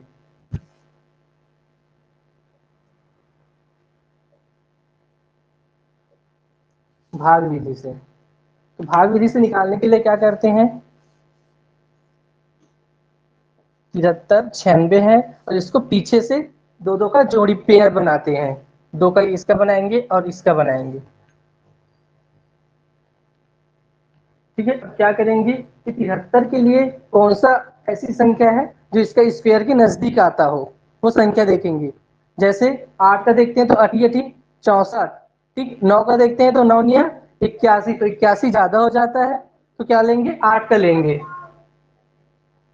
ठीक है। 8 8 64 कितने बार में है उसको ऊपर लिखेंगे, ठीक है। और साथ में यहाँ पे भी लिखेंगे इसको, ठीक है। यहाँ पे दोनों ये प्लस हो जाएगा और इसको यहाँ पे दोनों को माइनस करेंगे, ठीक है। तो ये 13 13 में 4 माइनस करेंगे कितना हो जाएगा, 9, और ये कैंसिल हो जाएगा, ठीक है। फिर क्या करेंगे, इसमें दोनों एक साथ नीचे उतारेंगे, 96 एक साथ नीचे उतरेगा पेयर, और ये दोनों को ऐड करेंगे कितना हो जाएगा, 16, ठीक है। अब यहाँ पे ऐसी संख्या रखेंगे जिसका उसी से मल्टीप्लाई करेंगे तो इसके नजदीक की संख्या आना चाहिए। दोनों को जोड़ने से कितना आया, 16 आया ये। अब यहाँ पे कौन सी संख्या रखें जो इससे इसके नजदीक की संख्या हो, ये इससे डिवाइड हो जाए, ठीक है। तो जैसे यहाँ पे रखते हैं, 4 रख के देखते हैं। अगर इस यहाँ पे 4 रखेंगे तो 4 से इसको गुना करेंगे, तो 4 चौक 16 का 6 हासिल है 1, 4 6 के 24 और एक 25 का 5 हासिल आया 2, 4 एकम 4 और 4 और 2 6, तो ये 656 ही हो रहा है, नजदीक बहुत कम है। तो और संख्या रखते हैं, 6 रख के देखते हैं अब इसके बदले में। फिर 6 से मल्टीप्लाई करेंगे तो 6 6 के 36 का 6 हासिल आया 3, फिर 6 6 के 36 और 36 और 3 कितना हो जाएगा, 39 का 9 हासिल आया 3, फिर 6 कम 6, 6 और 3 9, तो 6 बार में 996 आया। तो यहाँ पे कौन सी संख्या रखेंगे, 6, तो इसको यहाँ पे भी लिखेंगे, इसको यहाँ पे भी लिखेंगे 6, 996, फिर ये माइनस करेंगे तो ये कैंसिल हो जाएगा, ठीक है। तो इसका वर्गमूल भाग विधि से निकाले तो कितना आया, 86, यही इसका वर्गमूल है।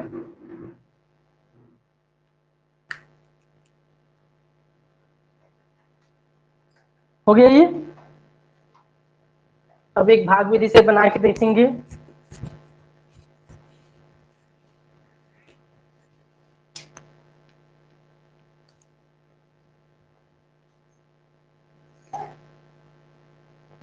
साठ और 516 है, इसको बना के देखिए भाग विधि से, वर्गमूल निकालिए इसका।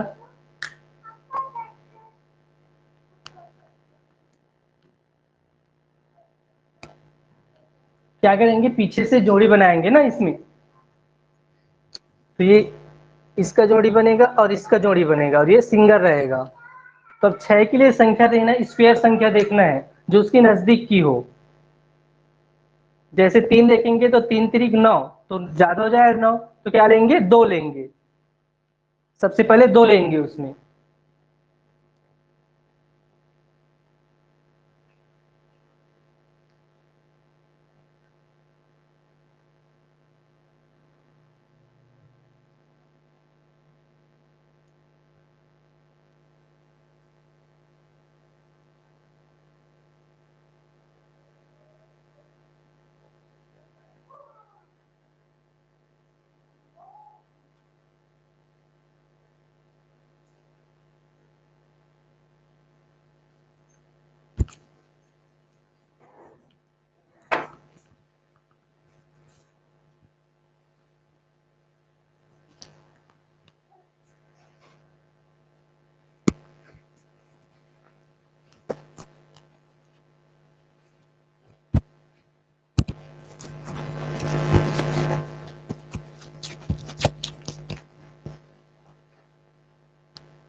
हाँ ज्यादा नहीं होना चाहिए, उससे कम ही लेना है। हाँ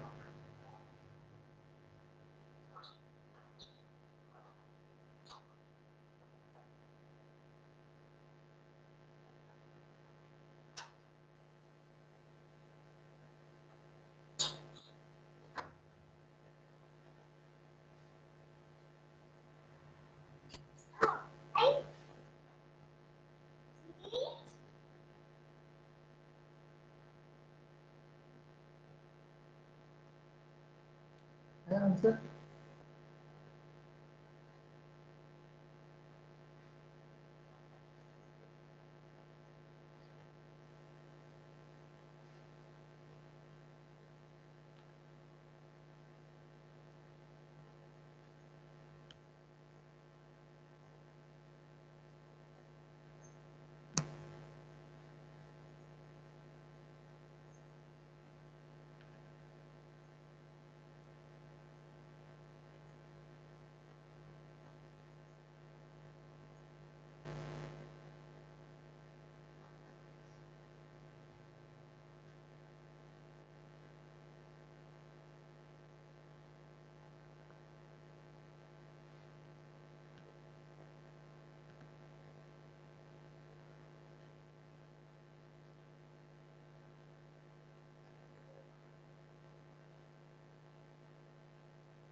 इसका आंसर 246 आएगा वर्गमूल 6 से चलिए 246 लास्ट 6 से करिए।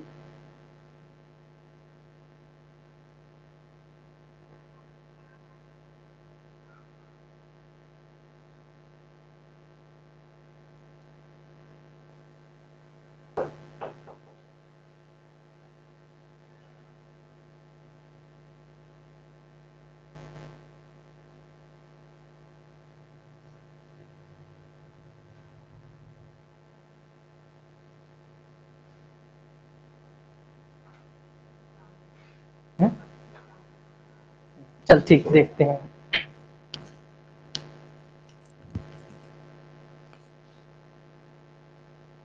60516 है। सबसे पहले क्या करेंगे, पीछे से जोड़ी बनाएंगे दो दो का, ठीक है। इसका वन एक ही जोड़ी बनेगा। ठीक, अब क्या करेंगे, ये 6 है, इसके लिए ऐसी संख्या देखेंगे जो इसकी नजदीक की वर्ग संख्या हो। ठीक है, तो 3 का लेते हैं तो 3 ज्यादा हो जाता है 9, तो क्या लेंगे 2 का लेंगे। क्या हो जाएगा 2 दूने 4, तो ऊपर भी 2 लिखेंगे और दोनों का जो मल्टीप्लाई करते हैं उसको नीचे लिखना है यहाँ पे। ठीक है, अब क्या करेंगे, यहाँ पे भी 2 लिखेंगे। ठीक, अब इसको माइनस करेंगे और ये सामने वाला को प्लस करेंगे, तो इसमें माइनस करेंगे तो कितना आ जाएगा, ये 205। ठीक, और इधर दोनों को प्लस करते हैं तो ये कितना आ जाता है 4। अब यहाँ पे ऐसी संख्या रखना है जो इसकी नजदीक की संख्या हो। इसमें रख के देखते जाते हैं, 1 रखेंगे, 2 रखेंगे, 3 रखेंगे, तो इसमें टाइम लगता है थोड़ा सा, तो यही रख के देखते जाते हैं। एक बार 3 रख के देखते हैं तो 3 से मल्टीप्लाई करेंगे, 3 3 9 और 4 तिया 12, जो 129 आ रहा है कम है, संख्या बढ़ाते हैं। अगर 4 रखते हैं, 4 चौक 16 का 6 हासिल है 1, 4 चौक 16 और 1 17, 176 जो इसी की संख्या है। अगर 5 रखते हैं तो इससे ज्यादा हो जाता है, तो क्या रखेंगे 4 ही रखेंगे। ठीक है, तो 4 रखने से कितना है 176। ठीक, अब माइनस कर देंगे यहाँ पे और सामने को प्लस कर 4 लिख के प्लस कर देंगे, तो प्लस कर देंगे तो ये 48 आ जाएगा। ठीक, माइनस करेंगे तो 15 में 6, 15 में 6 माइनस करेंगे तो 9, और ये हो जाएगा 9, 9 में 7 माइनस करेंगे तो 2, 29 हो गया और ये कैंसिल हो जाएगा। फिर क्या लिखे, 16 को एक साथ उतार लेंगे 16 को। ठीक है, अब यहाँ पे कौन सी संख्या रखेंगे जो इसके नजदीक की संख्या हो। ठीक है, तो यहाँ पे बड़ा संख्या है तो बड़ी संख्या रख के देखते जाते हैं, 2 रखेंगे तो नहीं होगा तो सीधा 6 रख देते हैं, 4 5 रख के देखते जाते हैं, तो 48 और 6 रख देंगे, तो 6 से मल्टीप्लाई करेंगे, तो 6 6 36 का 6 हासिल आया 3, 6 8 48, 48 और 3 51 का 1 हासिल आया 5, 6 चौक 24, 24 और 5 कितना हो जाएगा 29, तो 6 रखने से पूरा पूरा डिवाइड हो रहा है, ये माइनस कर देंगे, कैंसिल। तो 60,516 का वर्गमूल निकाले तो कितना है ये 246।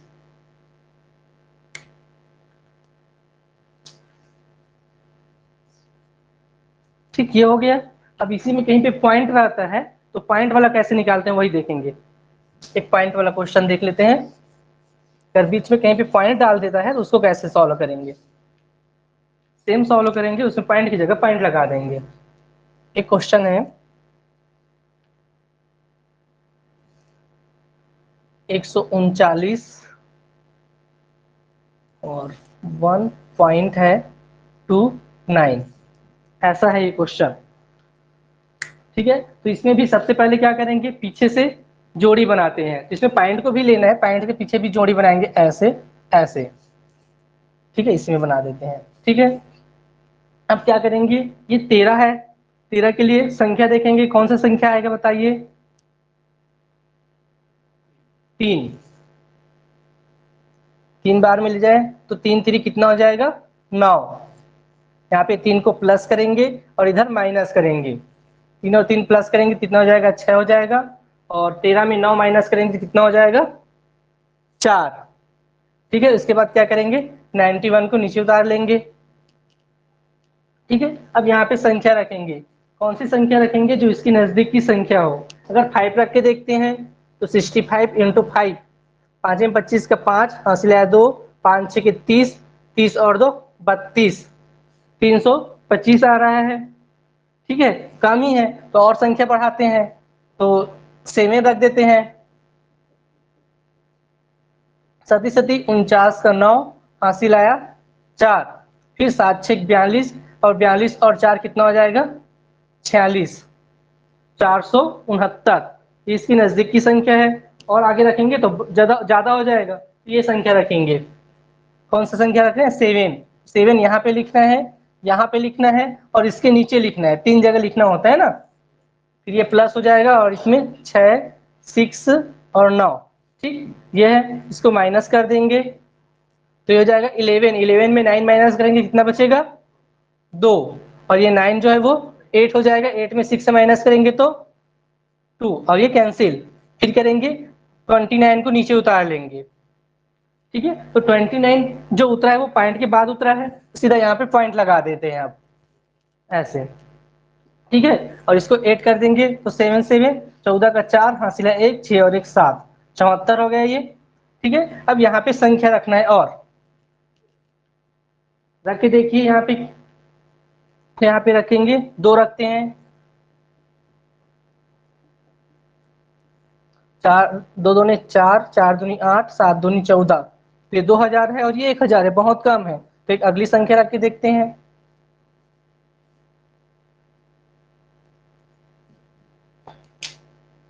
7 4 3 इंटू 3 रखते हैं, तो 3 3 9, फिर 4 3 12 का 2, हासिला 1, 7 3 21 और 1 22।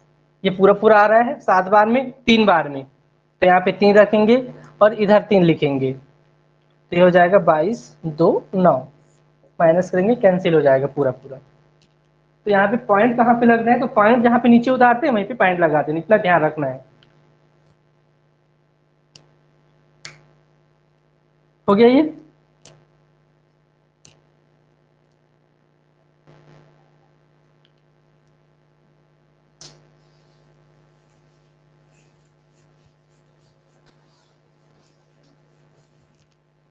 ट्रिक नहीं है और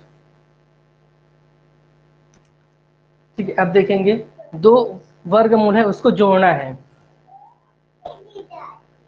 यहाँ पे दिया है 729 का वर्गमूल प्लस दिया है 1024 का वर्गमूल,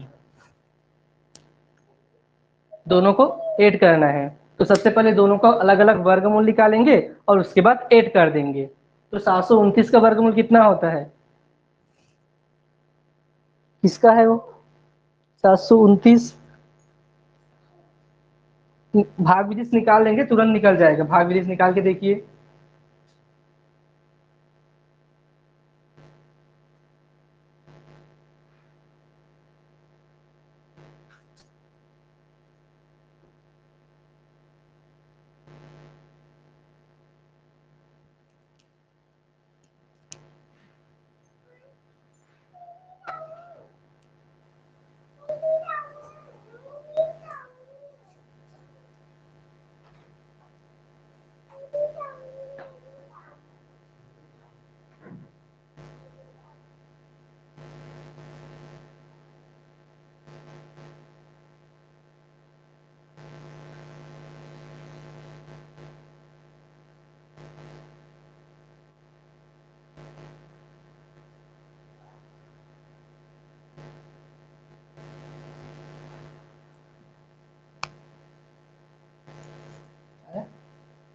729 जो है वो 27 का वर्गमूल है। तो कम से कम कॉपी में 30 तक का वर्गमूल लिखेंगे, याद करें, कम से कम याद रहना चाहिए इसका, तो देखोगे तुरंत समझ आ जाएगा, बन जाएगा वो। तो 729 27 का वर्गमूल है, और 1024 जो है वो 32 का है। तो दोनों को प्लस कर देंगे, वही आंसर हो जाएगा इसका। दोनों को प्लस कर देना है।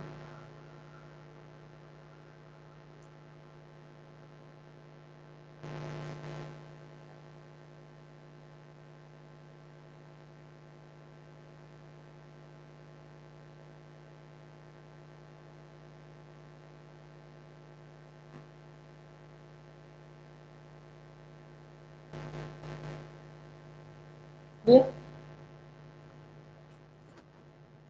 ठीक, इसके बाद एक क्वेश्चन है और, जिसमें ए का वैल्यू निकालने वाला है, इसे वर्गमूल से ही है। वर्गमूल है 2025 और अपान में ए दिया है इक्वल टू ए अपान 25 दिया है, ऐसे दिया है ये क्वेश्चन। इसमें ए का वैल्यू निकालना है। ठीक है, तो सबसे पहले क्या करेंगे, जो 20-25 दिया है इसका वर्गमूल निकाल देंगे भाग विधि से। ठीक है, तो वर्गमूल निकालते हैं इसका।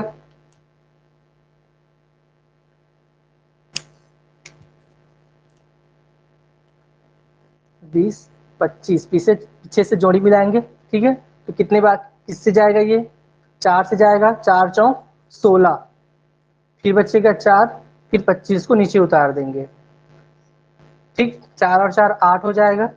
यहाँ पे संख्या रखेंगे, इसके नजदीक की संख्या कौन सी संख्या रखेंगे, यहाँ पे 5 रखते हैं। 5 में 25 का 5, 2 8 पंचे 40 और 2 42। ठीक है, तो कितना आ जाएगा इसका वर्गमूल, 45। 45 बटे ए, और इधर हो जाएगा ए बटे 25, ऐसे।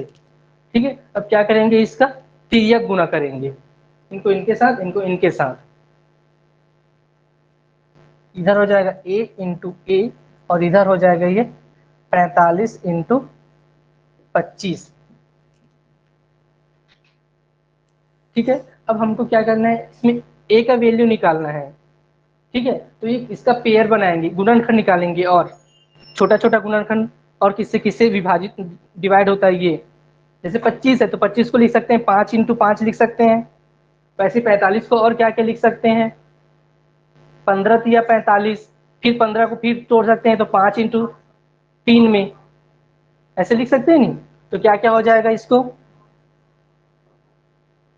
45 को लिख सकते हैं 15 तिया 45, फिर 3 पंचे 15, तो क्या हो जाएगा 3 इंटू 5 इंटू 5, कितना होगा 45 का, नहीं ज्यादा हो जाएगा, ये 3 होगा, ये 3 त्रिक 9, और 9 पंचे 45, अब हुआ ना। ठीक, और 25 को लिख सकते हैं 5 इंटू 5,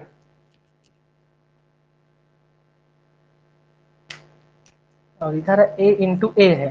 ठीक है, हमको ए का वैल्यू निकालना है।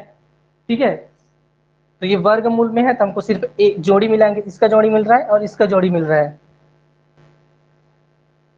इसमें क्या, तो एक लेंगे, इसमें वर्गमूल निकालेंगे, ये सब अंडर रूट में है मानते हैं ऐसे। ठीक है, इसका वर्गमूल निकाले तो ये इसमें से एक निकलेगा, ये ए, और इसमें से निकलेगा ये 3 निकलेगा, और 5 निकलेगा, और जो एक 5 है वो अंदर रहेगा वर्गमूल के अंदर। ठीक है, तो ए का वैल्यू कितना आ जाएगा, 15 वर्गमूल 5।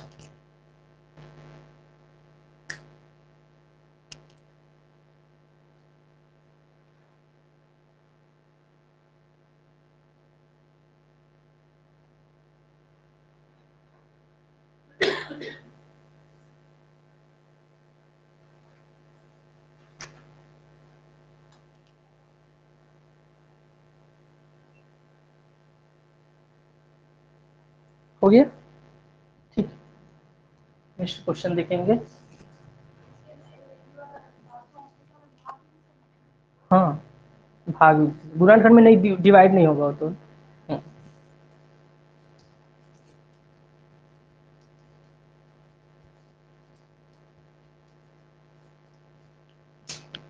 ठीक, एक क्वेश्चन आता है परीक्षा में आता है, वैसा क्वेश्चन है एक, अंडर रूट है वर्गमूल में 1 प्लस एक्स अपान 49 49 बराबर दिया है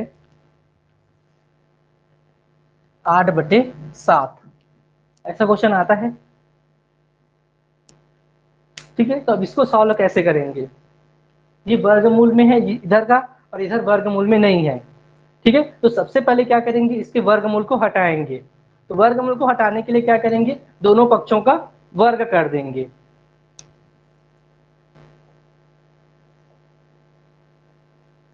दोनों पक्षों का वर्ग कर देंगे। तो वर्ग करेंगे तो सीधे एक बार लिख देता हूँ, 1 प्लस एक्स अपान 49 इसका वर्ग लिखेंगे और इधर हो जाएगा 8/7 का वर्ग, ऐसे। तो ये वर्ग और ये कैंसिल, वर्गमूल है ये और ये वर्ग कैंसिल हो जाएगा। ठीक है, तो ये हो जाएगा 1 प्लस एक्स बटे 49 और इधर हो जाएगा दोनों का वर्ग हो जाएगा, इसका 8 का वर्ग और 7 का वर्ग हो जाएगा। ठीक है, 8 का वर्ग कितना होता है, 8 64 और 7 का वर्ग हो जाता है 49। ठीक है, इसमें एक के नीचे कुछ नहीं है, तो इसका दोनों का लघुत्तम निकाल देंगे, एलसीएम। ठीक है, तो ये दोनों लघुत्तम कितना आ जाएगा 49, इसमें कुछ नहीं है तो यहाँ पे 49 बार जाएगा, ये 49 प्लस एक्स और इधर हो जाएगा 64 और ये 49। ठीक है, दोनों के हर में 49 49 है यहाँ से, तो दोनों सीधा कैंसिल हो सकता है,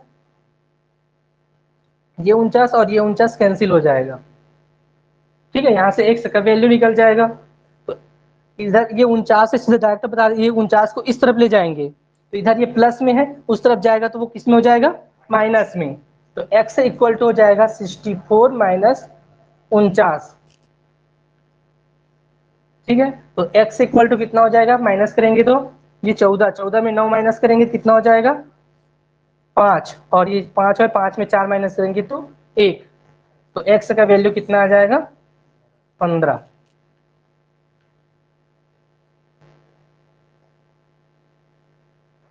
ठीक है, अब इसको डायरेक्ट ट्रिक से बनाते हैं, तो कैसे बनाते हैं, जहां पे ऐसा वाला क्वेश्चन आ जाता है, ठीक है, उसमें जो ये साइड में दिया है राइट साइड में, उसको क्या करेंगे, दोनों को प्लस कर देते हैं तो सीधा डायरेक्ट आंसर आ जाता है।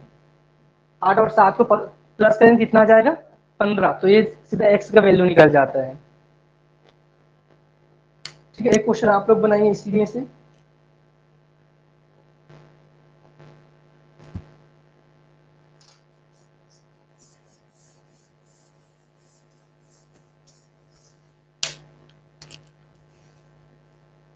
One plus 1/144 equal to 12/13। Opposite है, अपोजिट, इसमें ऊपर 13 है नीचे 12 है।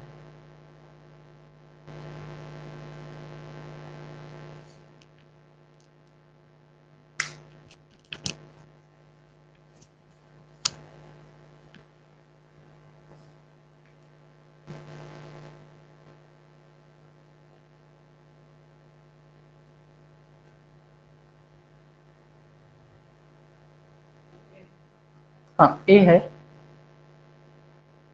ए का वैल्यू निकालना है, जैसे एक्स का वैल्यू निकाले थे वैसे इसमें ए का वैल्यू निकालना है।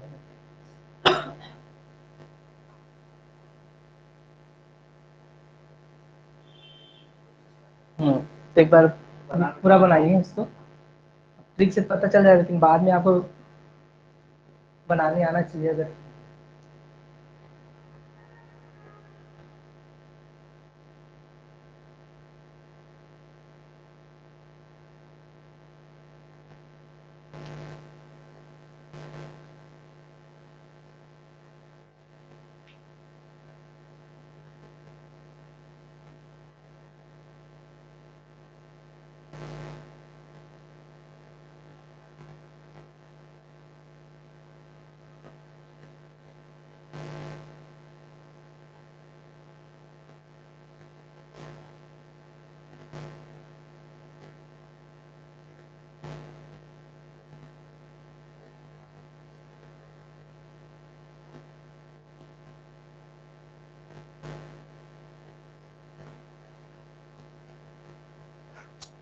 ओके, अब अगला क्वेश्चन देखेंगे।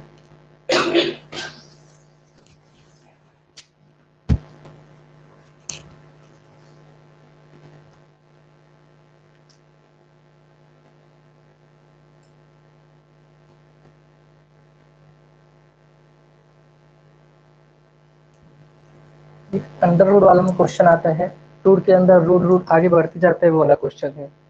जैसे इसमें 10 प्लस फिर अंडर रूट 25 प्लस फिर अंडर रूट 121, ऐसे रूट के अंदर रूट अंदर रूट आता जाता है। इसको कैसे बनाएंगे? ठीक है,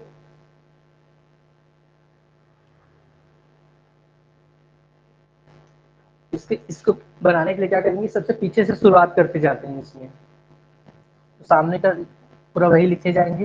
ये 10 प्लस अंडर रूट 25। अब ये 121 का वर्गमूल कितना होता है? 11।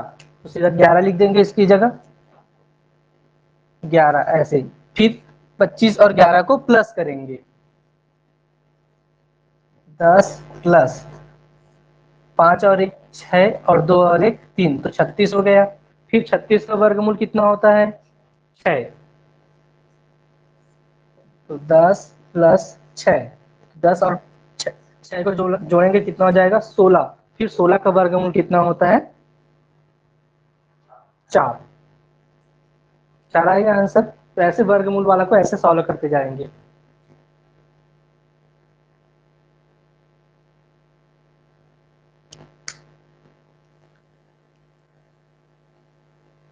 हो गया ये। इसी से क्वेश्चन देते हैं जो आप लोग को बनाना है।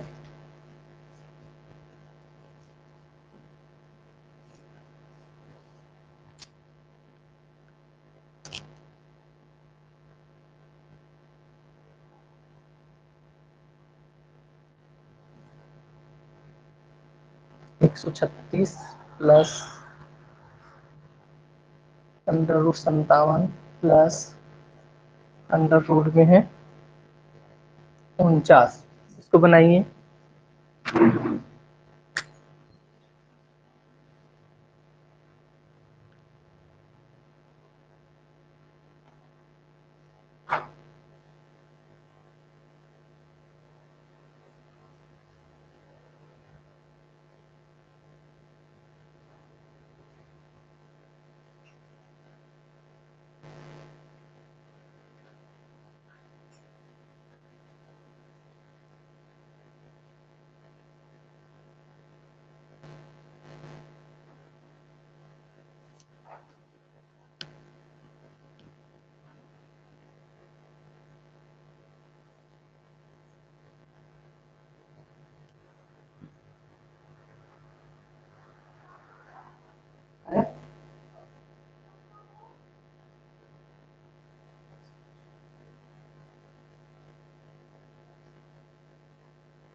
हाँ 12। ये 49 है, 49 का वर्गमूल कितना आ जाएगा? 7, जो कि 57 के साथ फिर प्लस हो जाएगा। ठीक है, 57 के साथ प्लस होगा तो कितना हो जाएगा? 64। ठीक, फिर 64 का वर्गमूल कितना होता है? 8, जो 136 के साथ प्लस हो जाएगा। ठीक है, 136 के साथ प्लस होगा तो ये हो जाएगा 144। तो इसका फिर वर्गमूल निकालेंगे, कितना हो जाएगा?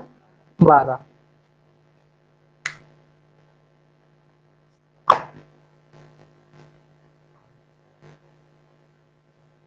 एक क्वेश्चन और देखते हैं यहाँ से।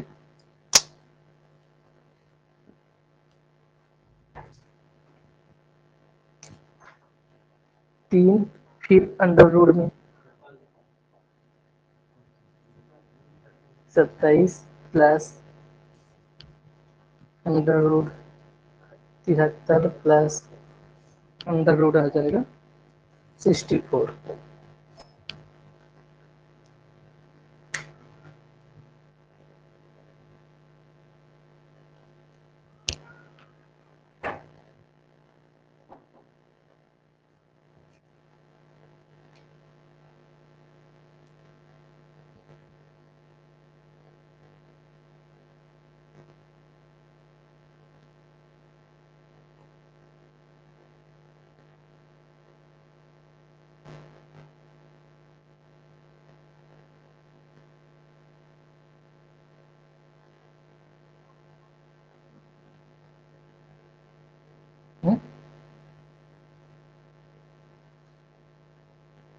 3 आएगा है।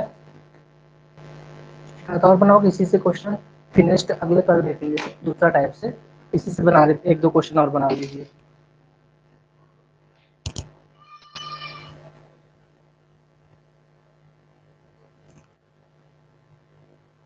सत्रह, फिर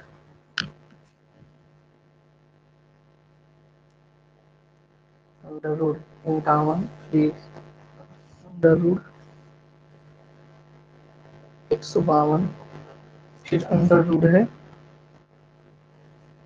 289।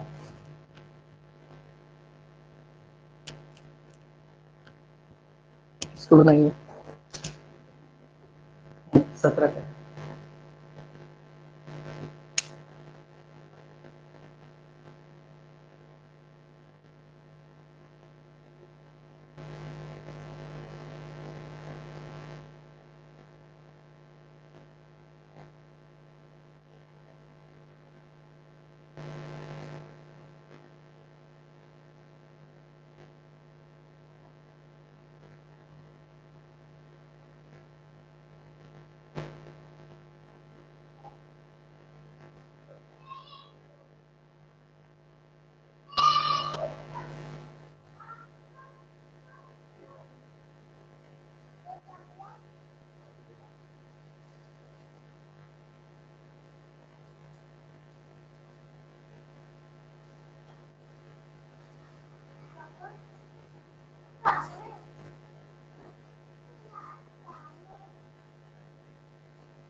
पाँच आएगा।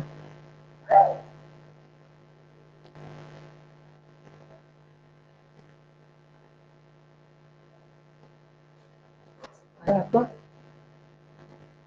एक क्वेश्चन और देखते हैं।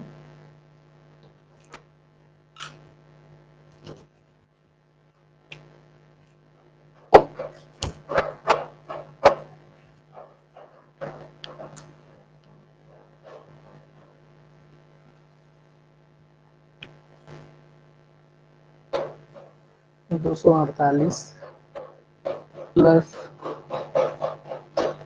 52 प्लस अंडर रूट 144। इसको देखिए बना के।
दो सौ छप्पन 16 का 16 का।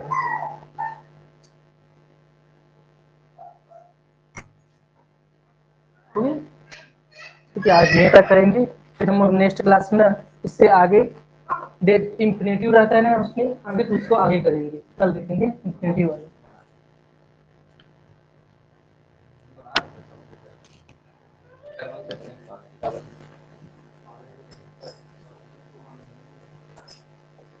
दो सौ अड़तालीस प्लस 52, इसका 144 का कितना हो जाएगा 12।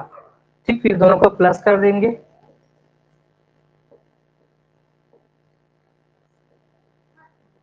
दो और दो 4 और 4 5 और 1 6 64 हो जाएगा। फिर 64 किसका है 8 का, तो 248 प्लस 8 हो जाएगा, फिर हो जाएगा 256। 256 किसका वर्गमूल है 16 का। ये हो जाएगा। ठीक, इस आगे हम कल देखेंगे।